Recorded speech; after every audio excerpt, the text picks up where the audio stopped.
And good evening, ladies and gentlemen. Joe at Jonose Cigars. And yes, you are not seeing double. You are seeing yet another. Right here. Yeah, here we go. This one. Yeah, this way. There Cigar you go. Hound Dog. Matt, how are you doing, man? Hey. Stuff in my face. Yeah, I caught you mid-chew. Sorry about that. It's my dumbass fault for eating seconds before you said, let's go live. That's the way it goes. So, Jonose Trivia Night back for the first time since September of 2023. It's been way too long. Been wanting to do this for a long time, and my personal and professional schedule just has not permitted it until tonight.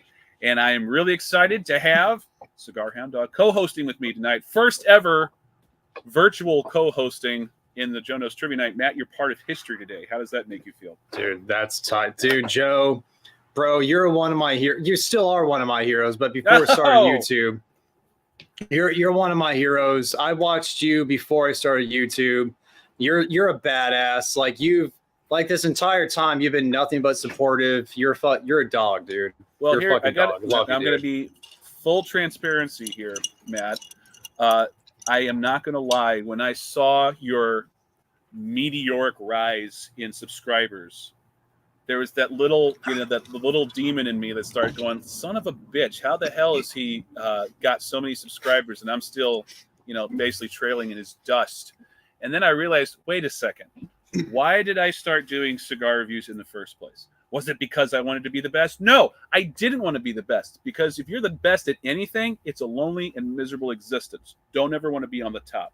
So I know that's a very second in command. Second in command. Number is always two. Number two. Number 2 or 3 is always ideal. But be that as it may, further, more to the point, watching you succeed and get you're like 20,000 subscribers right now, which first of all, I didn't realize there were 20,000 cigar nerds out there, but apparently there are, which is great.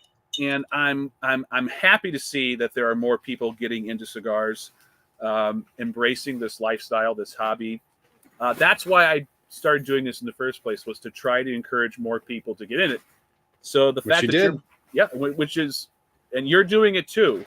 And so a high tide rises all ships, as they say.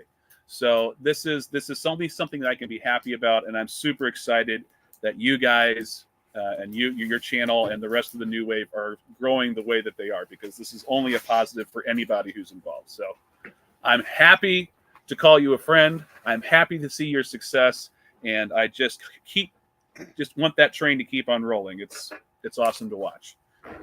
So let's talk about trivia. We got 4 categories today. For anybody who's new to this, we've already got 14 people on the stream. That's fantastic. Can't help but think that you had something to do with that. We've got 4 categories. We got a geography category called Where in the World. We have an all things beverage category called Drink Up. We have another category where it's called Oh Really? And the deal with that category is the answers all begin with the letter O. So if you are doubting whether or not your answer is correct on any of these questions, if it doesn't begin with the letter O, you're wrong. So don't do anything other than the letter O. And then the last category is Grab Bag, which is just a whole random assortment of trivia questions that we'll be going through. So, hey, Kurt, good to see you, buddy. Glad to see you showing up. What's up, dude? Everybody else who's here, really happy and excited to have everybody here. Let's talk about the prizes. We got prizes for first, second, and third place finishers. Third place is going to take home a 5-pack of the El Baton Bellicosos. I really like this cigar a lot. It's a very good stick. I like that size. Yeah. Second prize, it gets even more cool. You're going to get not only this bag of Java Jake's Dark Roast India whole bean coffee, you're also going to get a 5-pack of the Diamond Crowned Maximus by J.C. Newman as well. That's second place. And then first place, this is the coolest thing. We've got a bunch of premium cigar accessories, cutter and lighter sets from Cigarism. So we got that. Yeah. We also kind of a questionable name there. Yeah. We'll ignore that for the time being. You're also going to get a pound of the Java Jake's Nicaragua dark roast whole bean coffee.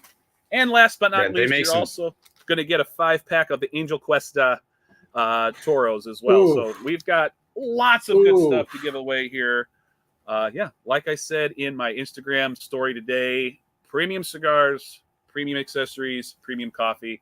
There's so much to love here and so much to play for. And entry fee is only $5 via the Super Chat.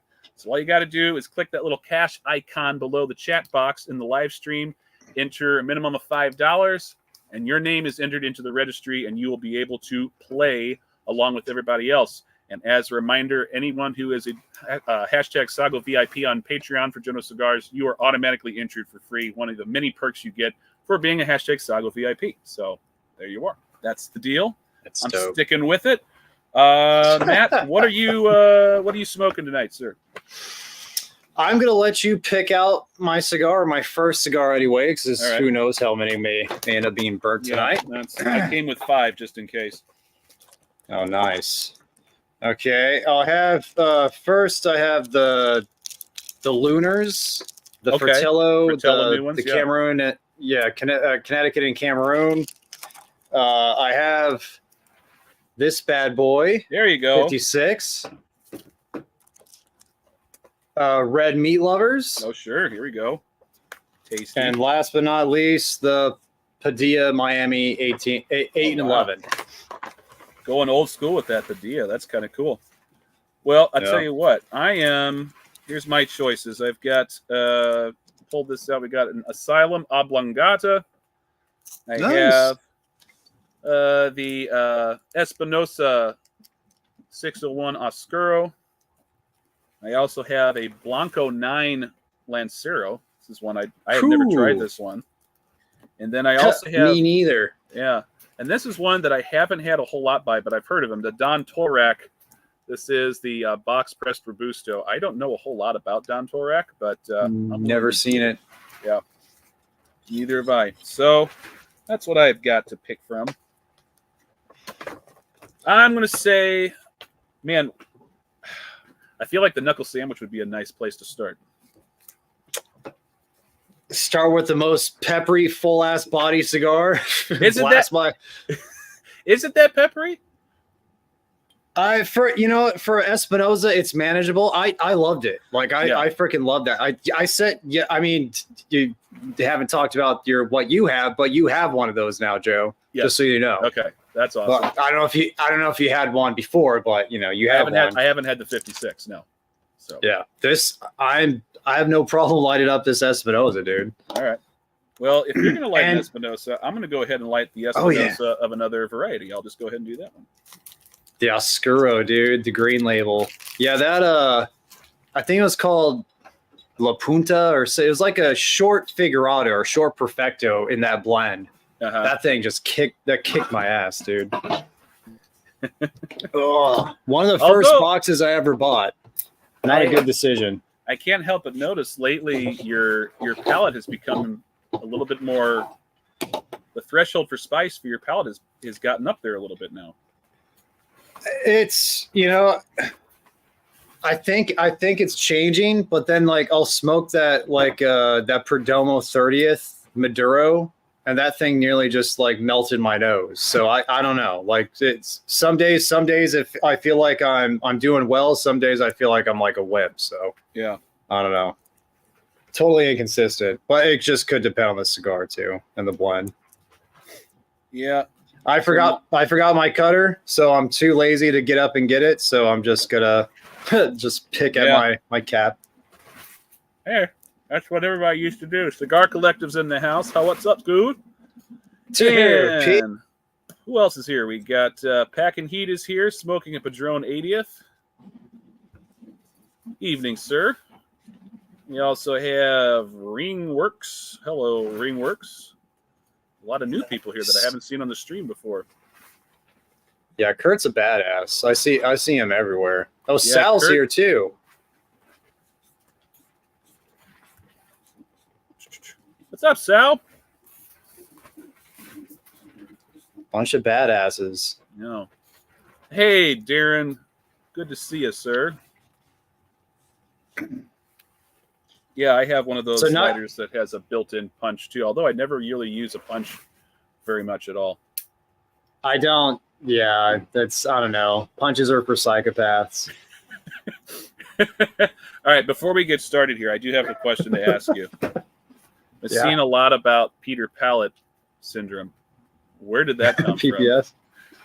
I think. And what exactly is it? I mean, I understand. I think the generality is of it, but explain the origins, please. I love that this stream is starting with this, and after Peter had jumped in too. but it's essentially Peter. The man has very exacting tastes. He has very good taste, but very exacting taste, and he knows what he likes. But there's like a few cigars that I love that he just does not agree with. God damn, fucking doves just going around everywhere. Like the Chinchale, I love that. I love that cigar. He hates that cigar. Terre Blanche, I love that cigar. He hates that cigar. There's a few cigars that are like this, and so it just really came from alliteration. His name's Peter Pallet. You know, it works perfectly. Well. Yeah. And PPS, it just, there needs to be an acronym, so it's PPS. All right, we have our first entry today. Pack and Heat, you are entered into the Trivia Night festivities. Thank you, sir. Good luck tonight. That's dope. We try to give all the people enough time to kind of get registered, get settled before we start the trivia, so we'll wait another 10 minutes or so before we actually start the game.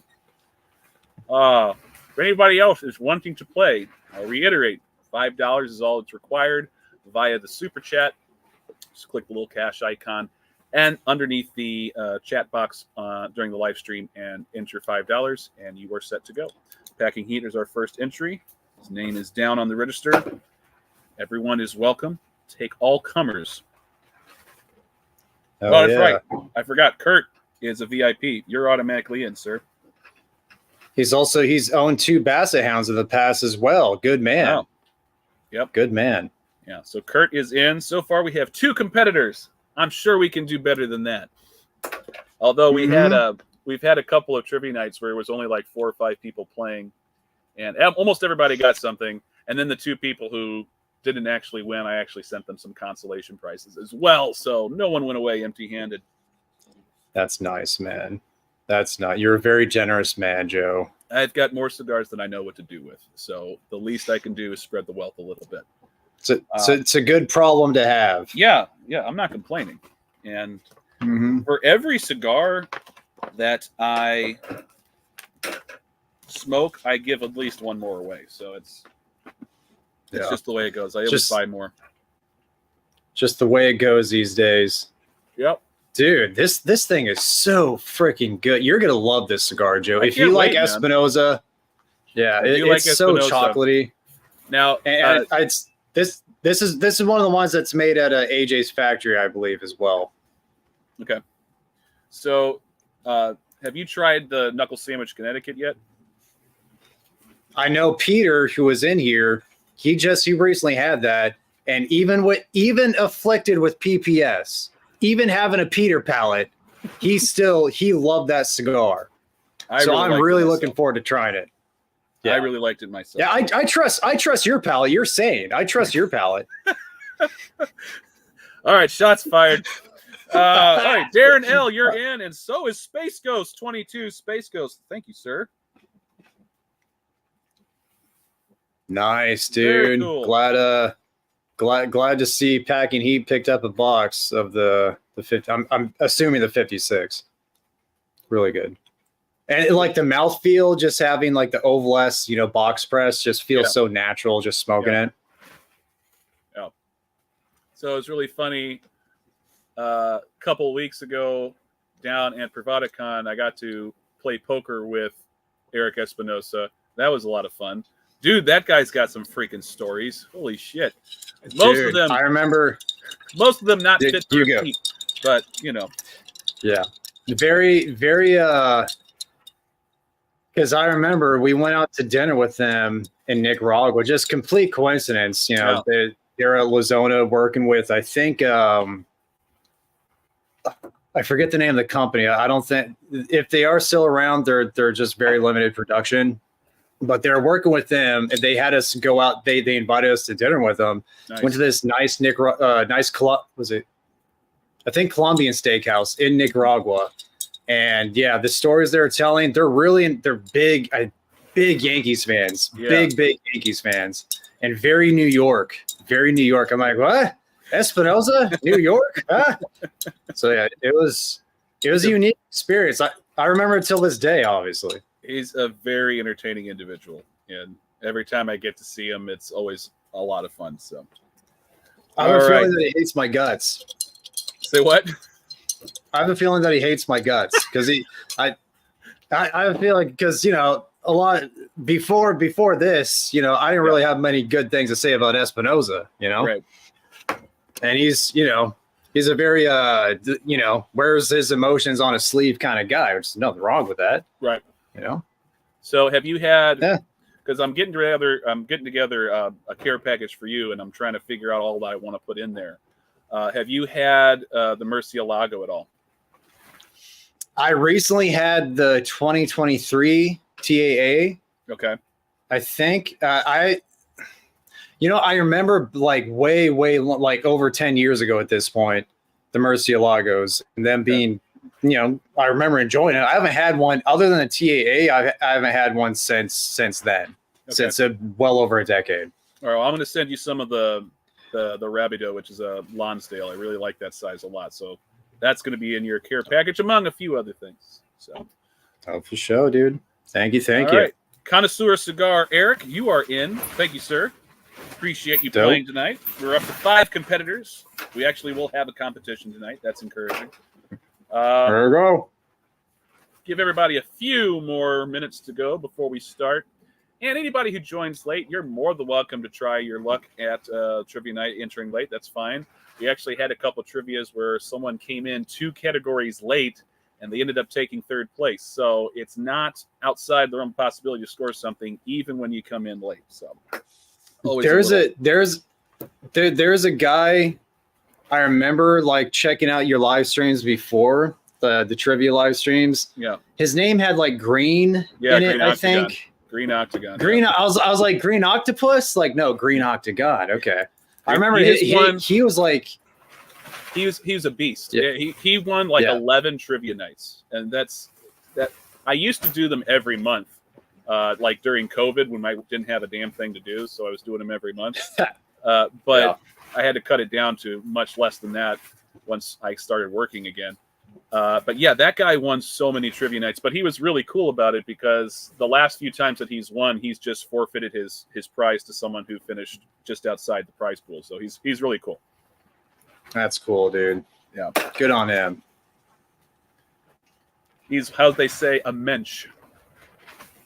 A mensch. What does that mean? I've heard that. What does that mean? Just a genius? No, it's so it comes from a Yiddish word that. Are you Jewish? Are you Jewish, Joe? No, I'm not Jewish. I'm not Jewish, but I know plenty of Jewish people. So I've heard the term mensch thrown around, and it actually sounds like an insult when you say it. It's like you could say you mensch, No, mensch is like calling someone a gentleman and a scholar. Like he's a great guy. Hi, $17. Welcome to the live stream, and thank you for participating. Your name is on the register. You get to play tonight. What's up, dude? I don't know if there's Black anybody Diamond's here who's also good. not familiar with Matt, a Cigar Hound Dog, but he runs one of the best cigar review channels I have ever seen. And he puts out a lot of content, and he has smoked probably more cigars than I have, which is saying something. Just saying. More cigars than I'd like.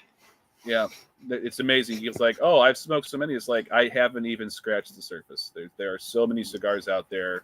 And there's probably some that I'll never, ever get to smoke.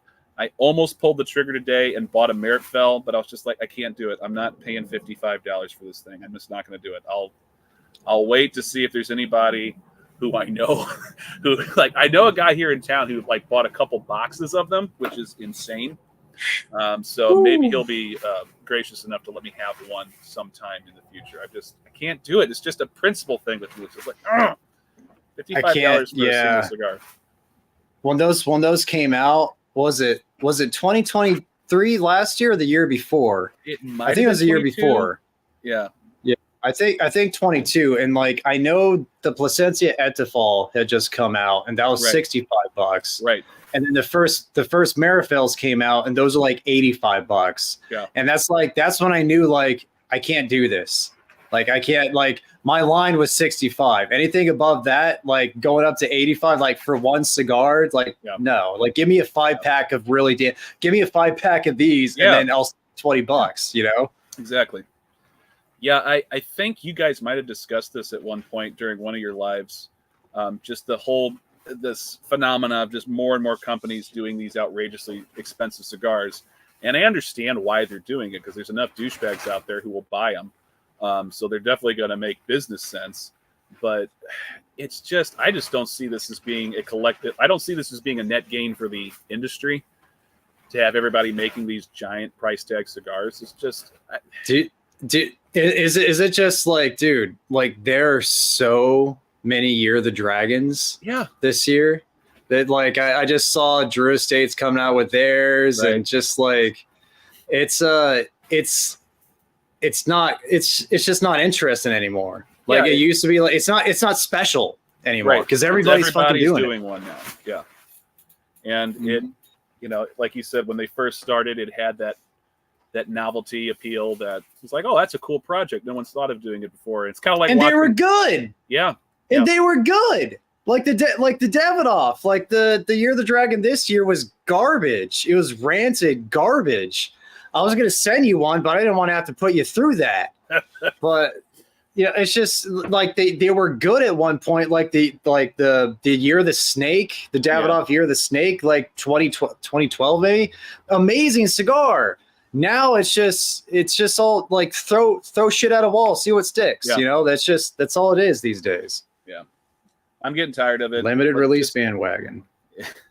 Let's just get back to making the best cigars you can make, and you know, here's my argument. Like for that though, it's like if these companies are going to come out with these LEs and be astronomically expensive, so be it. Like, you know, they get like, I hope they're good cigars, but if not, and they want to charge a freaking arm and a leg for it, do that. But as long as you continue to release consistently good core products, you could do whatever you want with that bullshit. You know, just give me what I know you offer. And then if there's anything on top of that, go for it. And hopefully it's good.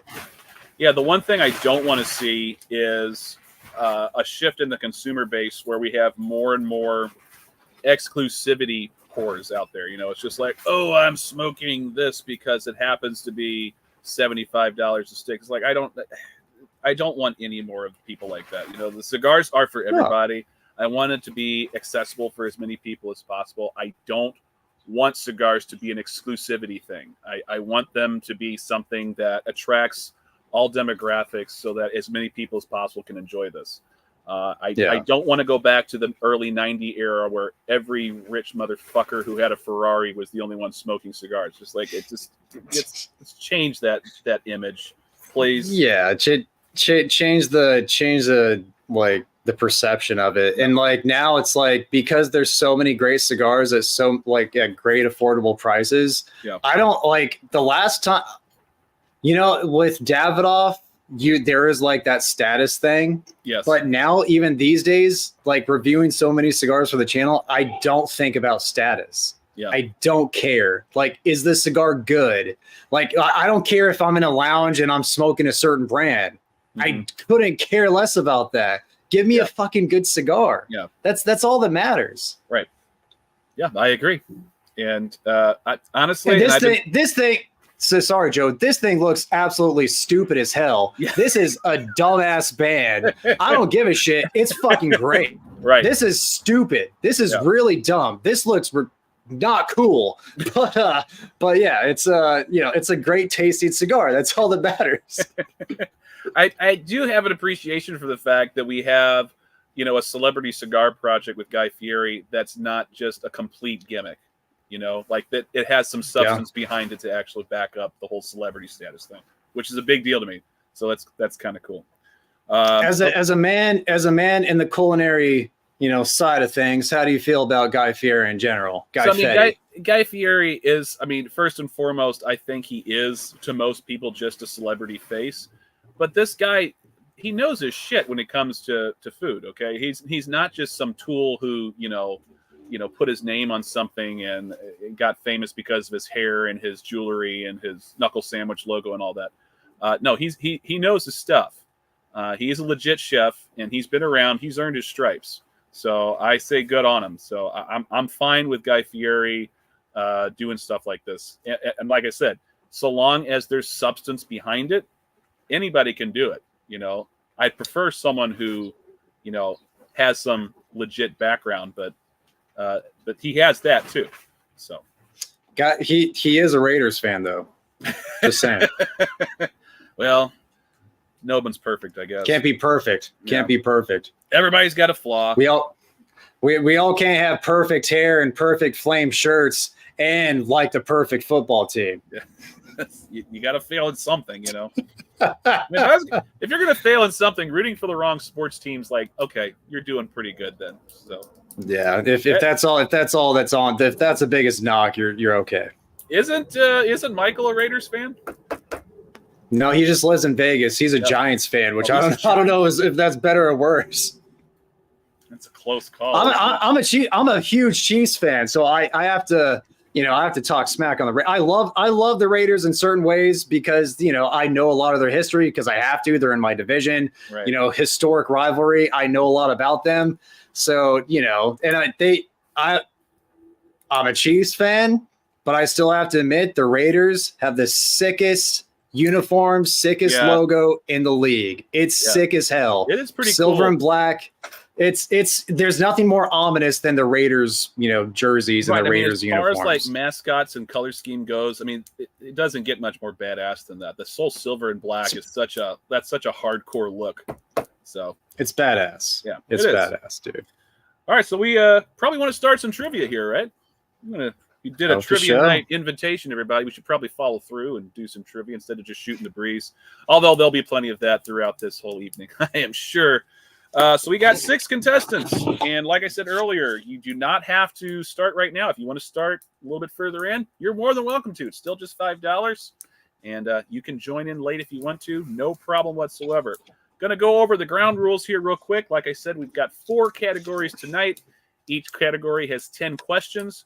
The way you're going to answer the questions is you're going to compose an email numbered 1 through 10 with the answers to all the questions corresponding to the numbers. And at the end of each category, you'll email me your question answers to jonoscigars@gmail.com. I'll take a 5-minute break between each category to tabulate the scores, give everybody an update on where the standings lie at the time at the end of each category, and then we'll move on to the next. Whoever has the most points at the end will be given first place. Second will have second place, so on and so forth.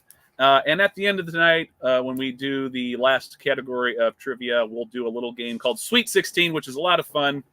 It's free, completely free, and I'll explain the rules at the end of trivia night. But it's a completely free game for everybody to play, and whoever ends up winning it, I'll send you 2 free cigars out of my humidor. I'll just pick 2 good ones and send them to you. So yeah, just to show appreciation for you tuning in to this outstanding live stream trivia night. So because Matt is the guest, I'm going to let him go first. He's going to do the first category, which is what, Matt? The first category is titled Where in the World? Geography. Yeah, if you hadn't guessed. All right. All right, so just start off with the first question. Yeah, so I typically read each question, and after you read it, just read it a second time to make sure everyone catches it, and then we'll just go on from there. And once that category is done, everybody email me your question answers, and I'll tabulate the scores. All right. So the first question, mentioned in the popular tune by Toto, this is the name of the tallest mountain in Africa. Mentioned in the popular tune by Toto, this is the name of the tallest mountain in Africa. I bless the rains in Africa. Yes. Yes. have heard that song many of times. It had a huge times. rebound in popularity after Weezer did its cover too. Weezer, you're right. Yeah. Ugh. Disgusting. Disgusting. Tell us how you really feel about Weezer, Matt. Just this never. There was that one song. It's something like Hollywood Hills. That was okay. Hills.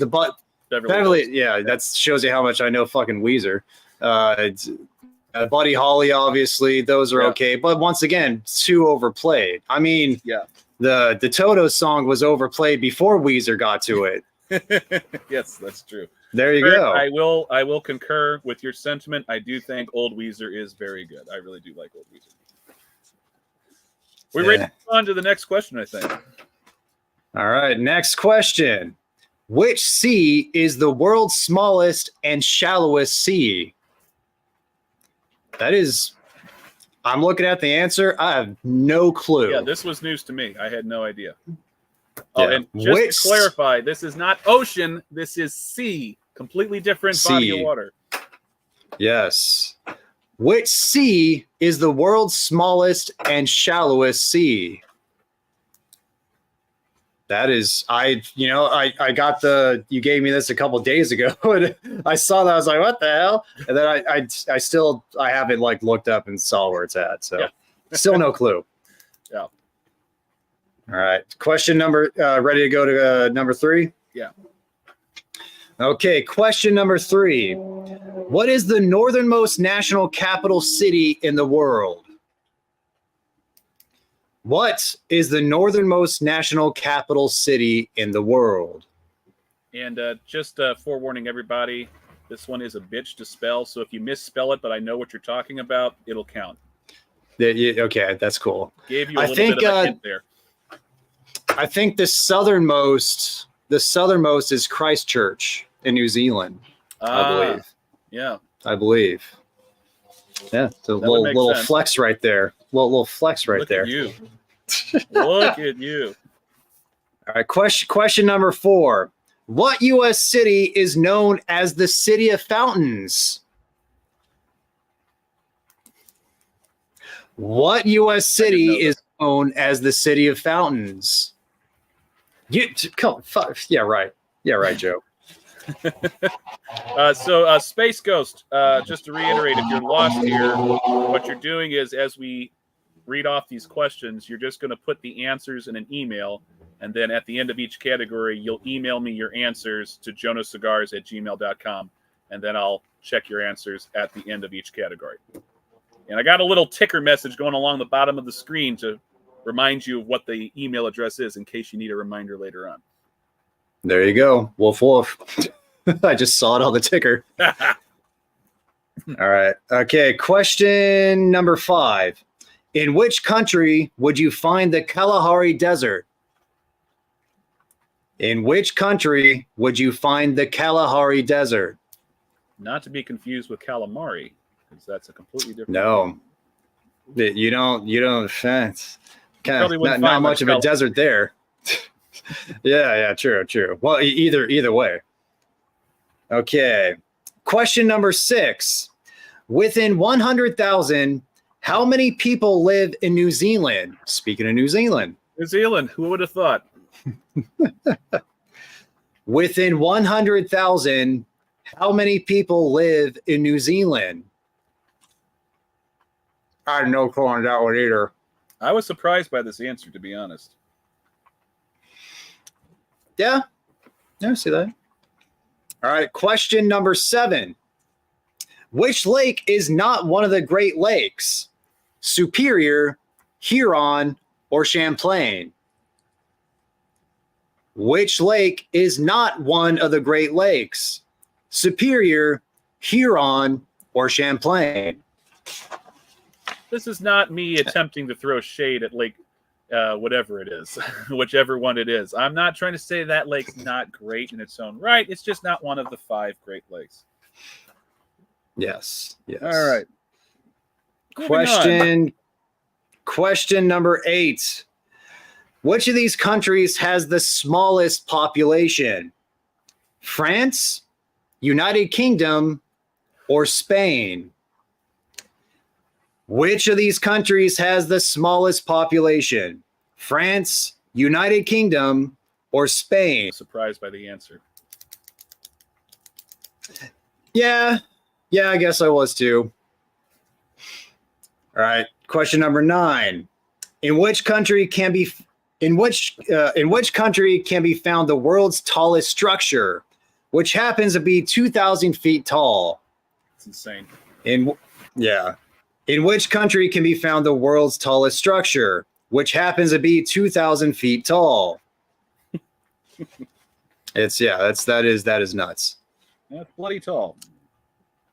Okay, question number 10, last question in this category.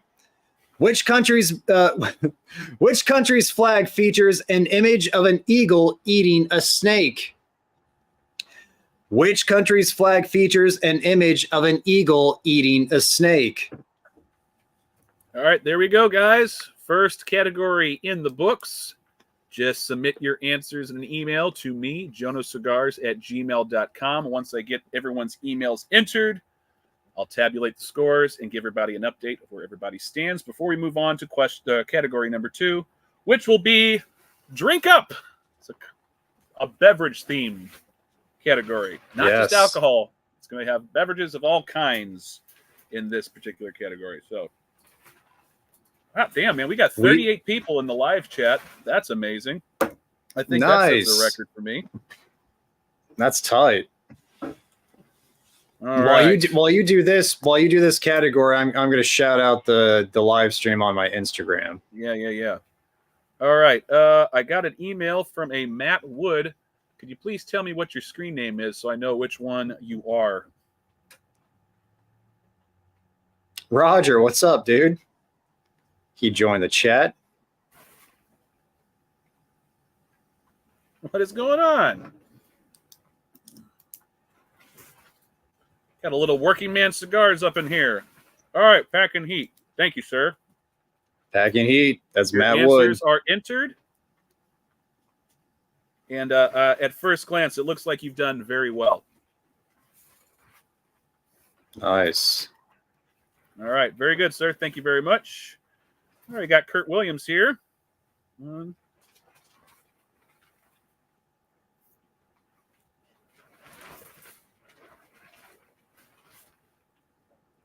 Kurt, you didn't do too bad yourself, sir. Well done. All right, one more time. I have another person who emailed me by the name of Kashif Noorani. Please let me know what your screen name is. I'm afraid there's a bunch of new players here, and I don't recognize their actual names. Players. You players, you. I am not a player hater of that. Joe, how's the cigar going? Cigar is fantastic. 601. It is burning well. The draw is fantastic. Hi, Dolly. Thank you very much. Nice. Appreciate that. Yeah, it's smoking really, really well. It's got a lot of really rich cocoa powder, black pepper, some oakiness in there. It's lovely. Now, I'm not paying a whole lot of attention to the flavors because I'm paying attention to the live stream. But yeah, you got shit going on, dude. Oh, for sure. All right, so let's take a look at high dollar score here. High dollar 17. 1, 2, 3, 4, 5.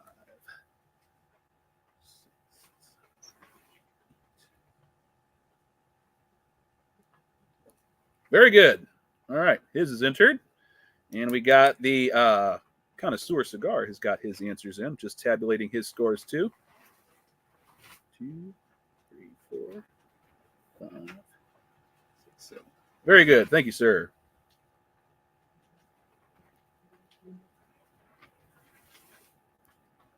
Dope. All right, so Eric has got 1, 2, 3. 1, 2, 3, 4, 5, 6, 7. Very good. Awesome. Now we're just waiting on Space Ghost. Once I get his questions, we'll be ready to go.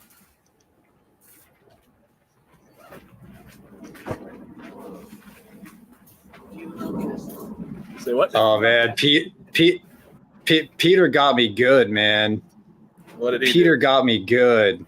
Oh man, look at this. He did this like little short thing. What it says? Get my dumb face out of there. It says which cigar? Yeah, how do I do this? There we go. I can't see. But it says which cigar viewer has the worst palate? Like search in Google search. And then my dumb ass shows up. He did you dirty. Yeah. He did it funny, and he deserves he deserves it, man. I've been prodding him a few times this week. So just doing a quick roll call is Space Ghost 22. Are you still playing? I'm just waiting on your answers, and then we can move on to the next category. Hopefully you're still on, and you didn't get frustrated and give up. I have my brother-in-law is kind of lurking over here in the background. Yeah, say hello, Kevin. Oh, hey guys, what's up? How's it going, Kev? You're not a Jonose though. I guess a Jonose-in-law. Yeah, Jonose-in-law is what he is. So. All right. Let's see here. Just make sure I get everything right here. I'm gonna start attaching names to the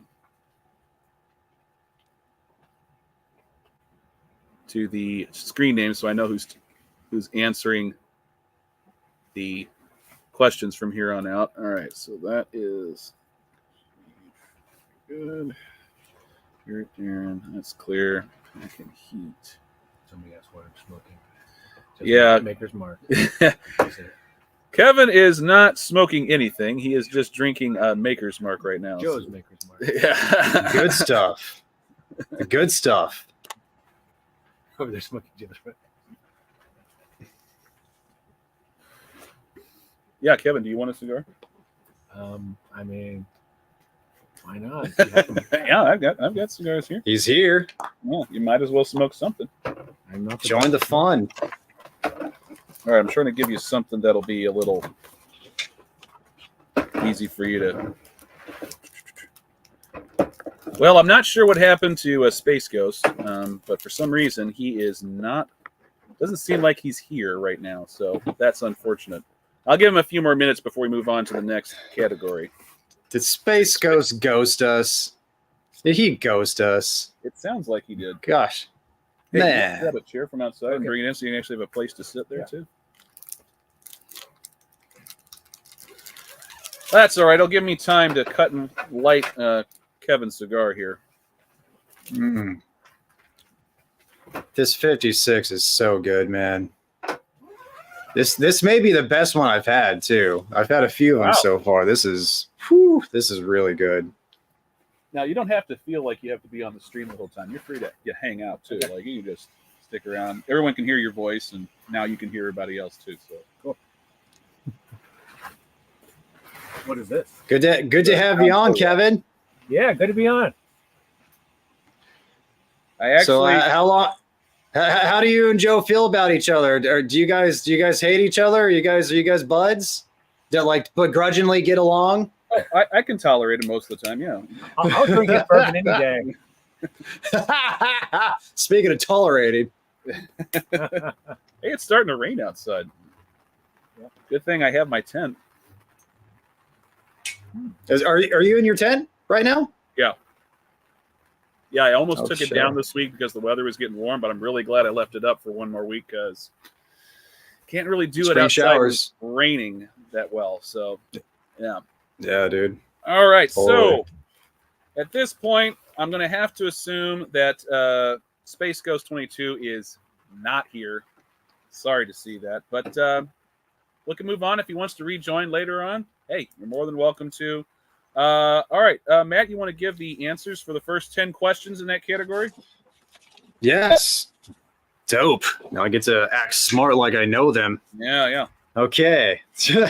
Okay, for the first one, mentioned in the popular tune by Toto, this is the name of the tallest mountain in Africa, Mount Kilimanjaro.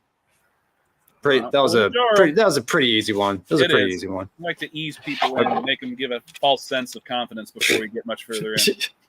Yeah, like the second question, which is like nobody knows. All right. Which sea is the world's smallest and shallowest sea? Sea of Azov or Azov. A-Z-O-V. I don't know what Sea of Azov is. Sounds Russian or something. Yeah, I'll have to look that up. Okay. What is the northernmost national capital city in the world? Reykjavik, Iceland. Hence the spelling. Yeah. Strange Icelandic spelling. Those Scandinavians. Bizarre. Almost as weird as Polish. But what U.S. city? What U.S. city is known as the City of Fountains? KC, baby, Kansas City. Hey. I'm not in KC, but I'm KC adjacent. You're literally KC adjacent. Okay. Question number 5. In which country would you find the Kalahari Desert? Botswana. Botswana, baby.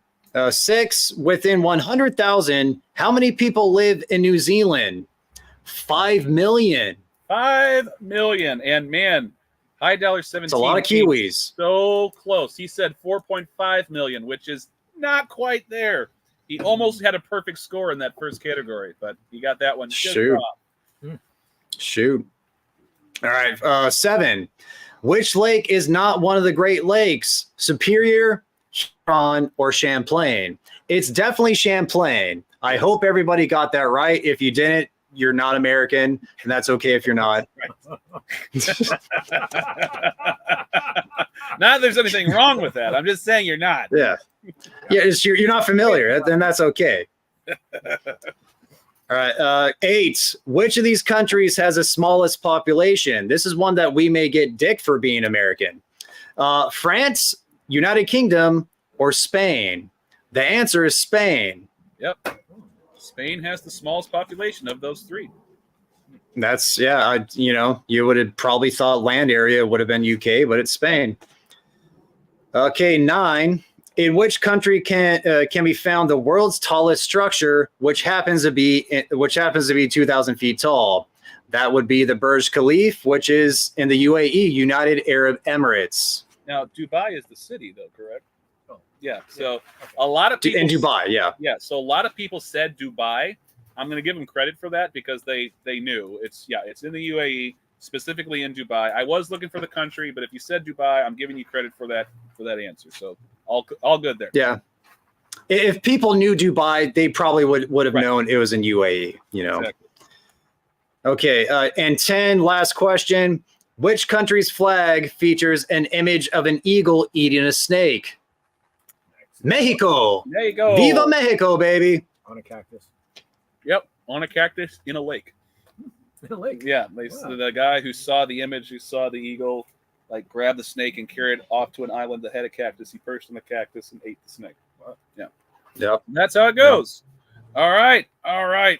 Yeah. So Pack and Heat said, I served in Bahrain, which is 3 inches from Dubai. That's close. You can see the tower. Yeah. All right. So let's give an update on the scores. Minutes. In 6th place is Space Ghost with 0 because he is AWOL. I don't know what happened to him, but he's always free to come back and he can start catching up if he wanted to. In 5th place is Kurt. He's got 5 points. Darren L. and Connoisseur Cigar Eric are both tied with 7. And then Packing Heat has 9. And High Dollar 17 scored a perfect 10 in that first category. So well done. Nice. Well done. All right. So we're good job, High Dollar. On to category number 2, which is Drink Up. This is a category all about beverages of all kinds. So let's dive right in. Question number 1. Everybody get ready to type your answers in, and we will get started. Question number 1. Which U.S. state drinks the most alcohol per person? Which U.S. state drinks the most alcohol per person? And it's U.S. state. Okay, that's what I'm talking about. Which of the 50 United States drinks the most alcohol per person? All right. No prefectures, okay? Yeah, that's right. Question number 2. What was the first soft drink to be brought to outer space? I probably would have guessed this, but I didn't know. What was the first soft drink to be brought to outer space? Question number 3. This is kind of a layup. Easy one to get people some confidence here. What's the name of the cocktail that is traditionally served in a copper mug? What is the name of the cocktail that is traditionally served in a copper mug? Matt's shaking his head like, oh shit, yeah, thanks. I don't know what you're talking about. Even my dumbass, who doesn't drink knows this one. Yeah, exactly. You got to throw some gimmies out there. All right, question number 4. In what year was Bailey's Irish Cream first introduced? In what year? Interesting. Was Bailey's Irish Cream first introduced? Question number 5. Someone told me this, and I looked it up later and found out he was right. And I was like, I got to put that in the trivia questions. This is question number 5. What was the original name of Pepsi Cola? What was the original name of Pepsi Cola? I had no idea. Yeah. No clue. No clue, but it's a fun answer. Question number 6, and this is when I start shaking my head at the state of humanity. How many beverage brands currently fall under the Monster umbrella in the USA? Whoa. Yeah, it's nuts. Damn. How many beverage brands currently fall under the Monster umbrella in the USA? I was depressed when I found out the answer to this question. Yeah. Question number 7. What is the primary flavoring ingredient of root beer? What is the primary flavoring ingredient of root beer? Question number 8. What brand of beer does the most interesting man in the world drink? Quote unquote. What brand of beer does the world's most interesting man, self-proclaimed, does he drink? All right, question number 9. What anise-flavored spirit is considered by many to be the national drink of Greece? Did you not know that? No. Oh, it's awful. I hate this stuff so much. I did a wedding once. It was actually a Turkish wedding, which is ironic because the Turks and the Greeks they mix it's ancient enemies. Yeah, so I did a Turkish wedding and ouzo was aplenty, and man, they drink it not. Oh shit! I just gave away the answer. Yes, I'm a genius. Freebie. Everyone gets a freebie. I'm such an idiot. Been too long. Been too long. The packing heat's like I cut out on question number 9. Don't worry, it doesn't count anyway. The question was, what anise-flavored spirit is considered by many to be the national drink of Greece? And me, like a dumbass, just said, oh, it's ouzo. Sorry. One nobody was got. Yeah. Sorry, guys. Yeah. All right. Last question. What cocktail was made famous in Ian Fleming's 1953 novel Casino Royale? And I want specificity with this answer, okay? You can't give me the general answer. I want a specific answer for this one. If you know, you'll know what I'm talking about. What cocktail was made famous in Ian Fleming's 1953 novel Casino Royale? Everybody, type your answers up. Send them to me in an email. We'll do this all over again. Oh, for sure. Oh, man. I'm such a doofus. This Dude, whole time I was like, I got a great story. I can't wait to tell everybody about this. It's been since last September, dude. Been too long, man. I'm out of breath. Gotta get back in the swing of things. It has been too long. I'm gonna turn down my light. I feel like my ghost ass complexion is You're overexposing. looking particularly pale today. Yeah. Yeah, the poor people. The poor people. All right. Let's do this. 1, 2, 3. Oh, that's better. 5, 6, 7. Thank you, Kashif. All right, let's take a look here. 1, 2, 3, 4, 5, 6. All right, very good.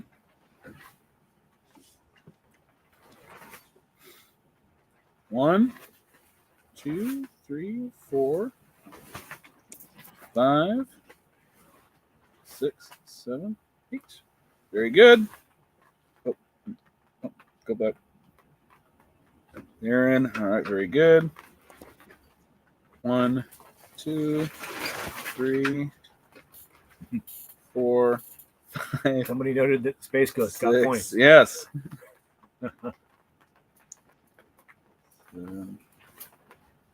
All right, very good. Thank you, Darren. Got Kurtz in here as well. 1, 2, 3. 1, 2, 3, 4, 5, 6, 7, 8. Man, everybody got that question number 9 right miraculously. I'm not sure how that happened, but you know.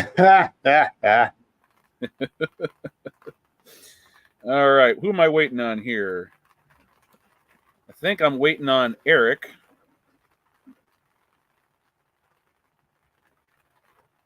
Oh, quick question. Is Space Ghost Eric Smith by any chance? Because I got an email from him, and I'm hoping that's who you are.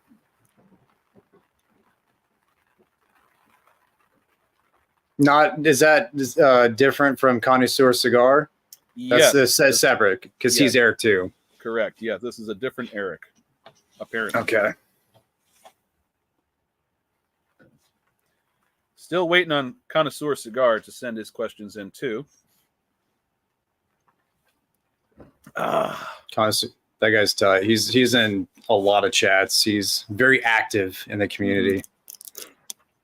Connoisseur Cigar said he didn't get question 9. Oh, that is you. Okay, hold on a second. Apparently that was did you use a different email last category or something? Because I got one from Eric at Connoisseur Cigar in the previous category, and then I got one from Eric Smith. Is that the same guy? Help me out here, brother. So many names to keep track of. Yep. Yes, okay. Very good. So, no, we don't have Space Ghost still, but that's all right. So, add another 7 to him. 1, 2, 3, 4, 5, 6, 7. All right. Very good. All right. I think we are good. Everybody has got their answers in. I'll go ahead and go over the questions right quick. Okay. Question number 1, which U.S. state drinks the most alcohol per person? A lot of people said New Hampshire. Unfortunately, it's Nevada. Nevada. Between Reno and Las Vegas. I'm sure that's where the majority of that comes from. All right. Oh, yeah. Question number 2. Just about everybody got this right. The first soft drink to be brought to outer space was Coca-Cola. Question number 3. Cocktail served in a copper mug. That's a Moscow Mule. I'm sure everybody got that one correct. I think they did. Question number 4. In what year was Bailey's Irish Cream first introduced? It was 1974. Somebody said 1971. Unfortunately, that is incorrect. Very close, but not quite. Close, but no cigar, as they say. Question number 5, the fun one. What was the original name of Pepsi Cola? It was Brad's Drink. Okay. Right over my head. Had no idea. Question number 6, the depressing one. How many beverage brands currently fall under the Monster umbrella in the USA? It's 34. Why? Monster stock. Again, I ask. Well, Why? It's a lot of heart attacks. It's a lot of heart attacks right there. Hypertension. Lord. Yeah. All right. What is the primary flavoring ingredient of root beer? It is sassafras. Sassafras is the answer. Question number 8. What brand of beer does the most interesting man in the world drink? That is Dos Equis. I don't always drink beer. Dos Equis. But when I do, I drink Dos Equis. Absolutely. Number 9, which was the gimme. The answer was Ouzo. Had a couple people chiming in about how they had just got drunk beyond belief in Greece and in Turkey on Ouzo. I don't envy you. That stuff is wretched, to say the least. I'm not a big fan. Anise flavored. Anise. Yeah, gross. Yeah. No. So gross. So, no, thank you. So going back to my cool story where I gave away the answer, the bride's cousin was, I mean, this guy, first of all, dressed, everyone there was just dressed to the nines. These people were dressed up. It was the best dressed wedding I've ever been to. And these guys, first, some were drinking them in shots, but other people were pouring a shot over ice and then filling it up with water. And it would turn gray when they turned, it was clear. And then they pour water and it would turn gray. It was bizarre. Made it all the more unappetizing to me. So, yeah. And the last question: what was the cocktail made famous in Ian Fleming's 1953 novel Casino Royale? That was the Vesper Martini, and a lot of people got that one correct. So, good job, everybody. All right, looking at the scores right now. Let's see who is in first place. High Dollar 17 is in first place with 17 points. He's doing very well so far. Nice. Packing Heat is right behind him with 16. Right behind him is Darren L. with 15. Right behind him is Connoisseur Cigar Eric with 14. And Kurt Williams holding in there strong with 13. So we got a tight match going through. That's very cool. Space Ghost got 1. Hell yeah. Space Ghost got 1 point for the Uso question.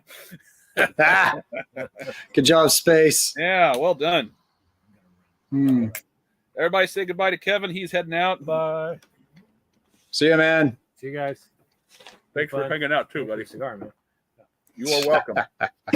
All right, so we got a tight match. This is always fun. I like it when there's a good competition here. So we're ready for category number 3, I believe. All right. Category number 3, titled "Oh Really." Oh really? Oh really, Matt? Should we remind people the caveat with this one? Every answer begins with the letter O. Just so you know, if it doesn't belong, if you're thinking of something that doesn't start with O, you're fucking wrong. So switch it up, buddy. Do something different. Pick a different answer. Okay. All right. Question number 1. In Greek myth, who killed his father and married his mother, Jocasta? I hope I'm pronouncing that correctly. Yeah. Jocasta or Jocasta? Yeah. Spelled Jocasta. Yes. In Greek myth, who killed his father and married his mother, Jocasta? What a sick Jocasta. Yes. I think very, we're all very sick person. Yeah. Yes. And I don't want to give any hints. Okay. Now, question number 2. Eric Arthur Blair used what pen name when writing novels? Eric Arthur Blair used what pen name when writing novels?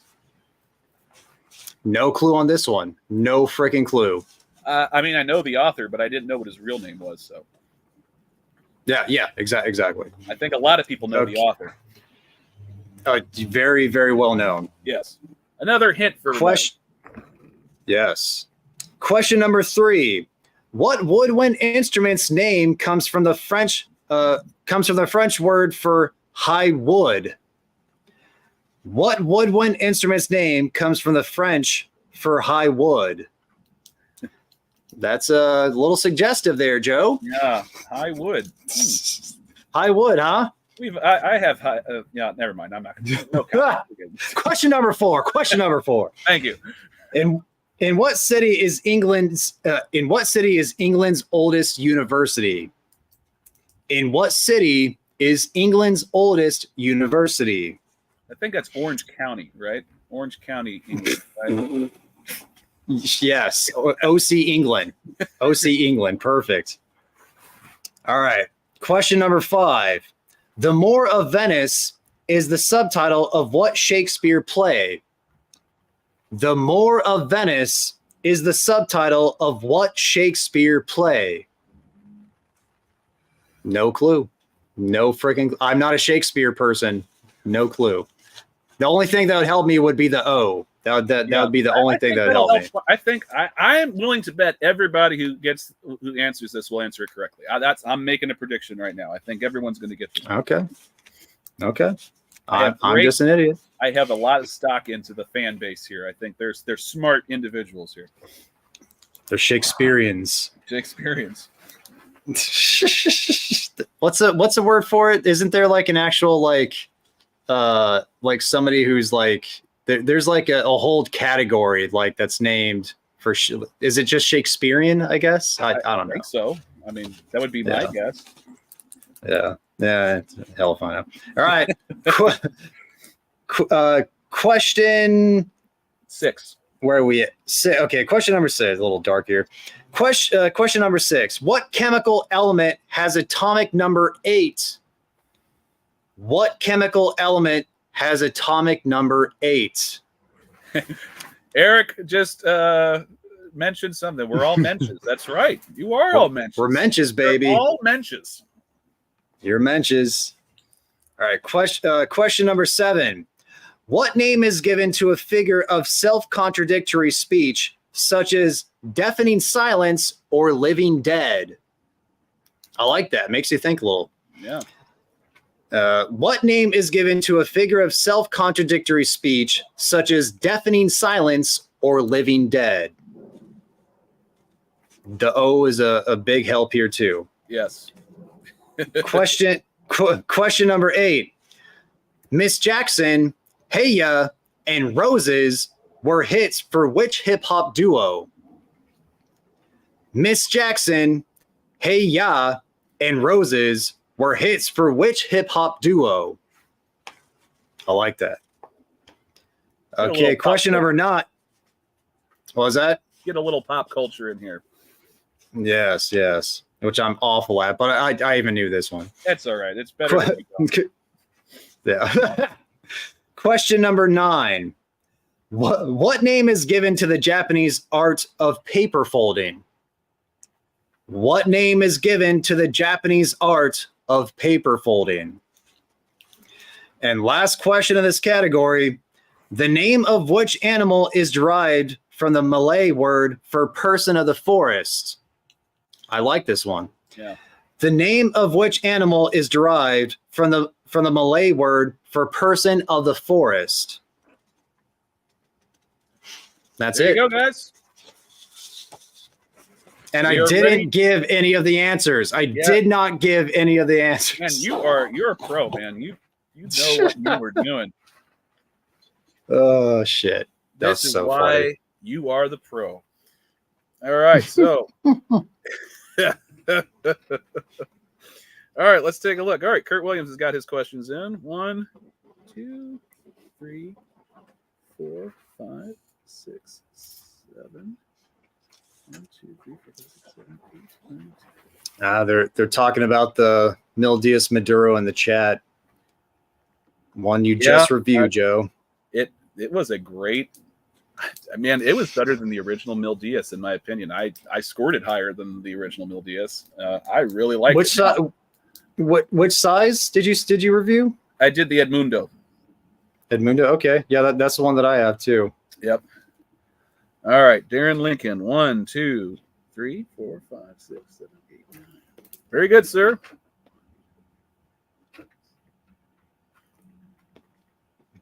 All right, everybody's gotten theirs in. Very good. We're all tallied up? Not quite. I'm just got everybody's email. now I got to actually do the counting here. 1, 2, 3, 4, 5, 6, 7, 8, 9, 10. Very good. 1, 2, 3, 4, 5, 6. Very good. All right.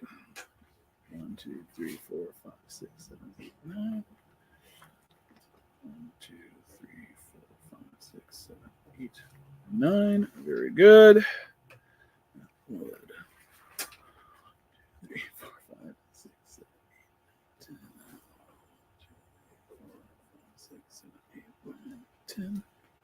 This is when the trivia night starts to drag, you know, when I have to tally up all the all good, dude. We're all smoking cigars, enjoying ourselves. Yeah. All right, we got everybody's scores in. We're ready to go. All right, go ahead and give them up the answers. I'm going to go turn on my heater because it's just getting too cold while you're doing that. No problemo. All right, so for the category, oh, really? The first one, in Greek myth, who killed his father and married his mother, Jocasta? That was Oedipus. That sick son of a bitch. That sick sack of shit. Wow, what a dirty boy. What a dirty boy. Okay, question number 2. Eric Arthur Blair used what pen name when writing novels? This came as a surprise. George Orwell. Oh, Orwell. You know, use the last name as the name. Yeah. Okay, question number 3. What woodwind instrument's name comes from French for high wood? I repeat, high wood. That is an oboe. Oboe. Okay. Question number 4. In what city is England's oldest university? Once again, the category, the theme of the category starting with O definitely helps here. Oxford. Oxford University. Question number 5. Yeah, I can't name another city that starts with O in England. Like that, Oxford's it. That's it. Sorry, yeah. Sorry, Orange County, which I mentioned, but everyone knew it wasn't really Orange County. Yeah, come on. Okay, question number 5. The Moor of Venice is the subtitle of what Shakespeare play? That play would be Othello. Othello.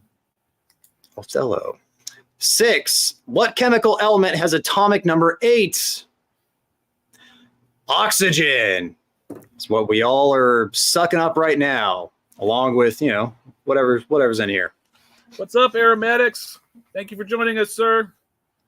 Aromatics is a cigar maker in his own right. He's actually sent me some of his stuff, which is actually pretty good.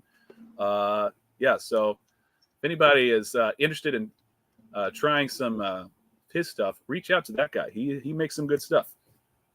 That's tight. I'm guessing primarily pipe, but he does cigars as well. Yeah, I don't. I think so. Aromatics. What is like your forte? I mean, aromatics. Because I think pipe when I hear aromatics, Right. Yeah, but he makes one called the Dunham Forge, which is just fantastic. Really, really good stuff. Oh, for sure. Okay, moving on. 7. What name is given to a figure of self-contradictory speech, such as deafening silence or living dead? That's an oxymoron, baby. Oxymoron. Such a fun 8. word. Anyway. Yeah, it's fun. 8. Miss Jackson, Hey Ya, and Roses were hits from which hip-hop duo? Outkast.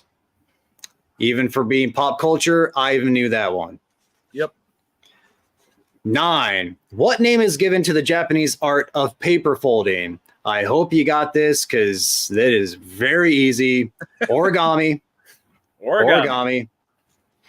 And the last one in the category, oh, really? The name of which animal is derived from the Malay word for person of the forest? Orangutan. It is orangutan. Orangutan. All right, so a lot of people did very well. Everyone did very well in this category. So looking at the scores, we have a dead tie for first place between High Dollar 17 and Packing Heat. Both of them sit with 26 points. Let's see who is next. The next two people are tied in second. Darren L. and Connoisseur Cigar Eric both sit with 24. And Kurt Williams right behind him with 23. I love it when there's this close of a race. This is very cool. It's all going to come down to this last category. Lots of suspense here. I love it. A lot of suspense. Love it. I got to say, even if Green Octagon were playing tonight, they'd be giving him a run for his money because they are scoring very well tonight. All right. Totally. Last category of the evening is called Grab Bag. It's just a random assortment of trivia questions covering many different categories, general knowledge, what have you. Here we go. Moving on to the last category. Question number 1. What sport was featured on the first curved U.S. coin in 2014? What sport was first featured on a curved U.S. coin in 2014? Curved. Yeah. Not familiar. I don't know what that means, but I'm just putting the answers and the questions out there. All right, question number 2. What guitarist notably performed on the Michael Jackson song Beat It? What guitarist notably performed on the Michael Jackson song Beat It? Question number 3. This is one of those questions that I just never think about, but once I heard it, I was like, oh, yeah, of course. I guess that's true. By U.S. law, exit signs must be one of what 2 colors? By U.S. law, exit signs must be one of what 2 colors? I need both colors for the answer here. Makes sense. And I'll tell you what, this question is actually worth 2 points. If you get one color right, I'll give you 1 point. If you get both right, I'll give you 2 points. There you go. Bonus. Ooh. Could be a tiebreaker. Who knows? Shit, you're right. Question number 4. Before embarking on a solo career, Beyonce was part of what R&B group? Before embarking on a solo career, Beyonce was part of what R&B group? I just know because of my age range. Like it's during the time where I really paid attention to that stuff. Yeah, I was a young kid, but I remember this group. Okay, question number 5. What year did the comedy sketch TV show Saturday Night Live debut? What year did the comedy sketch TV show Saturday Night Live debut? Question number 6. Who was the first author to use a type machine or typewriter in writing a manuscript? I did not know this. I wouldn't have guessed this, honestly. Who was the first author to use a type machine or typewriter in writing a manuscript? I'm guessing type machine was probably the name that they used for it at the time. It was new. Yes, that is correct. Those newfangled things they had back in the day. Question number 7. Which mystery writer holds the Guinness World Record for the most translated works? Kind of obscure, but it's a good question. Which mystery writer holds the Guinness World Record for the most translated works? Question number 8, and this is one that surprised me too. Who was the first U.S. president to visit all 50 states? Who was the first president to visit all 50 states? Now, bearing in mind that Alaska and Hawaii weren't states until the 50s, that'll narrow your choices down quite a bit. So there you go. Fairly modern. Question number 9. Who owns the patent to Google's original search algorithm? And I should probably clarify this question a little bit because this could be a little bit misleading. I should probably say what entity owns the patent to Google's original search algorithm? Okay. There you go. Last question. Kind of a gimme, but I'm going to put it out there anyway. Let everybody finish strong. Question number 10. What kind of fish is Nemo? What kind of fish is Nemo? There you go. Hope you got it. All right. Hope you guys got it. Yeah. All right, just waiting on everybody's emails, and we'll tally up the scores, see who's going to take down first, second, and third. I'm excited. This is a great race. It's going to be suspenseful down to the very end. Hell yeah. Hope you guys did well on this one. But whatever happens, just want you to know, you're all winners to me. All of you. All of you. All right. Darren's got his questions in. Let's see. 1, 2, 3, 4, 5, 6, 7, 8, 9. Thank you, Darren. 1, 2, 3, 4, 5, 6, 7. Very good. What kind of bear is best, Peter? 9. That's cocaine bear?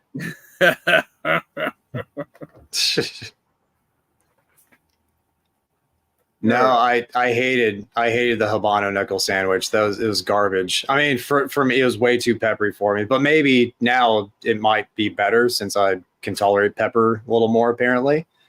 But yeah, I did not like the one that I had like a couple years ago. Oh, this is going to be close. Oh shit! Down the wire. Wow.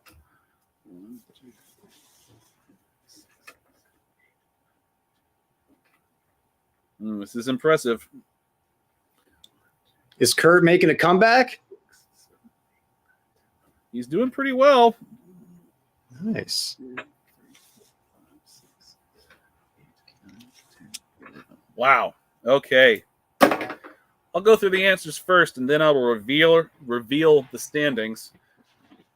Question number 1. What sport was featured on the first curved U.S. coin in 2014? It was baseball. Did not know this. But the Google machine told me this, so it has to be true. And, curved was a hint. Curveball. Right. Oh, I see what you did there. What guitarist notably performed on Michael Jackson's Beat It? That was Eddie Van Halen. By U.S. law, exit signs must be one of what 2 colors? The answer is red or green. And I think everybody got that one. I think they got both of them. So good job. Question good job, number guys. 4. Before Beyonce went solo, she was part of Destiny's Child. A lot of people got that one correct. What year did the comedy sketch TV show Saturday Night Live debut? 1975. The first author to use a type machine for a manuscript was Mark Twain. Well done, everybody. Which mystery writer holds the Guinness World Record for the most translated works? That is Agatha Christie. Clue. Who was the first president to visit all 50 states? That was Richard Nixon. Could you imagine Nixon? Could you imagine Nixon in Hawaii with like a lei, just chilling hard on the beach, like just wearing the lei? That's just the picture in my head is just classic. Yeah. Sorry. Did you ever see that movie Frost versus Nixon? I love that movie. Michael Sheen's a fucking amazing actor in that movie. Yeah, I really like that movie. Let's see. Where was I? Oh yeah. Question number 9. Who owns the patent to Google's original search algorithm? That's Stanford University. Who knew? Apparently all you guys did. Almost everybody got that one correct. And what kind of fish is Nemo? It's a clownfish, of course. Go on, tell us a joke. All right.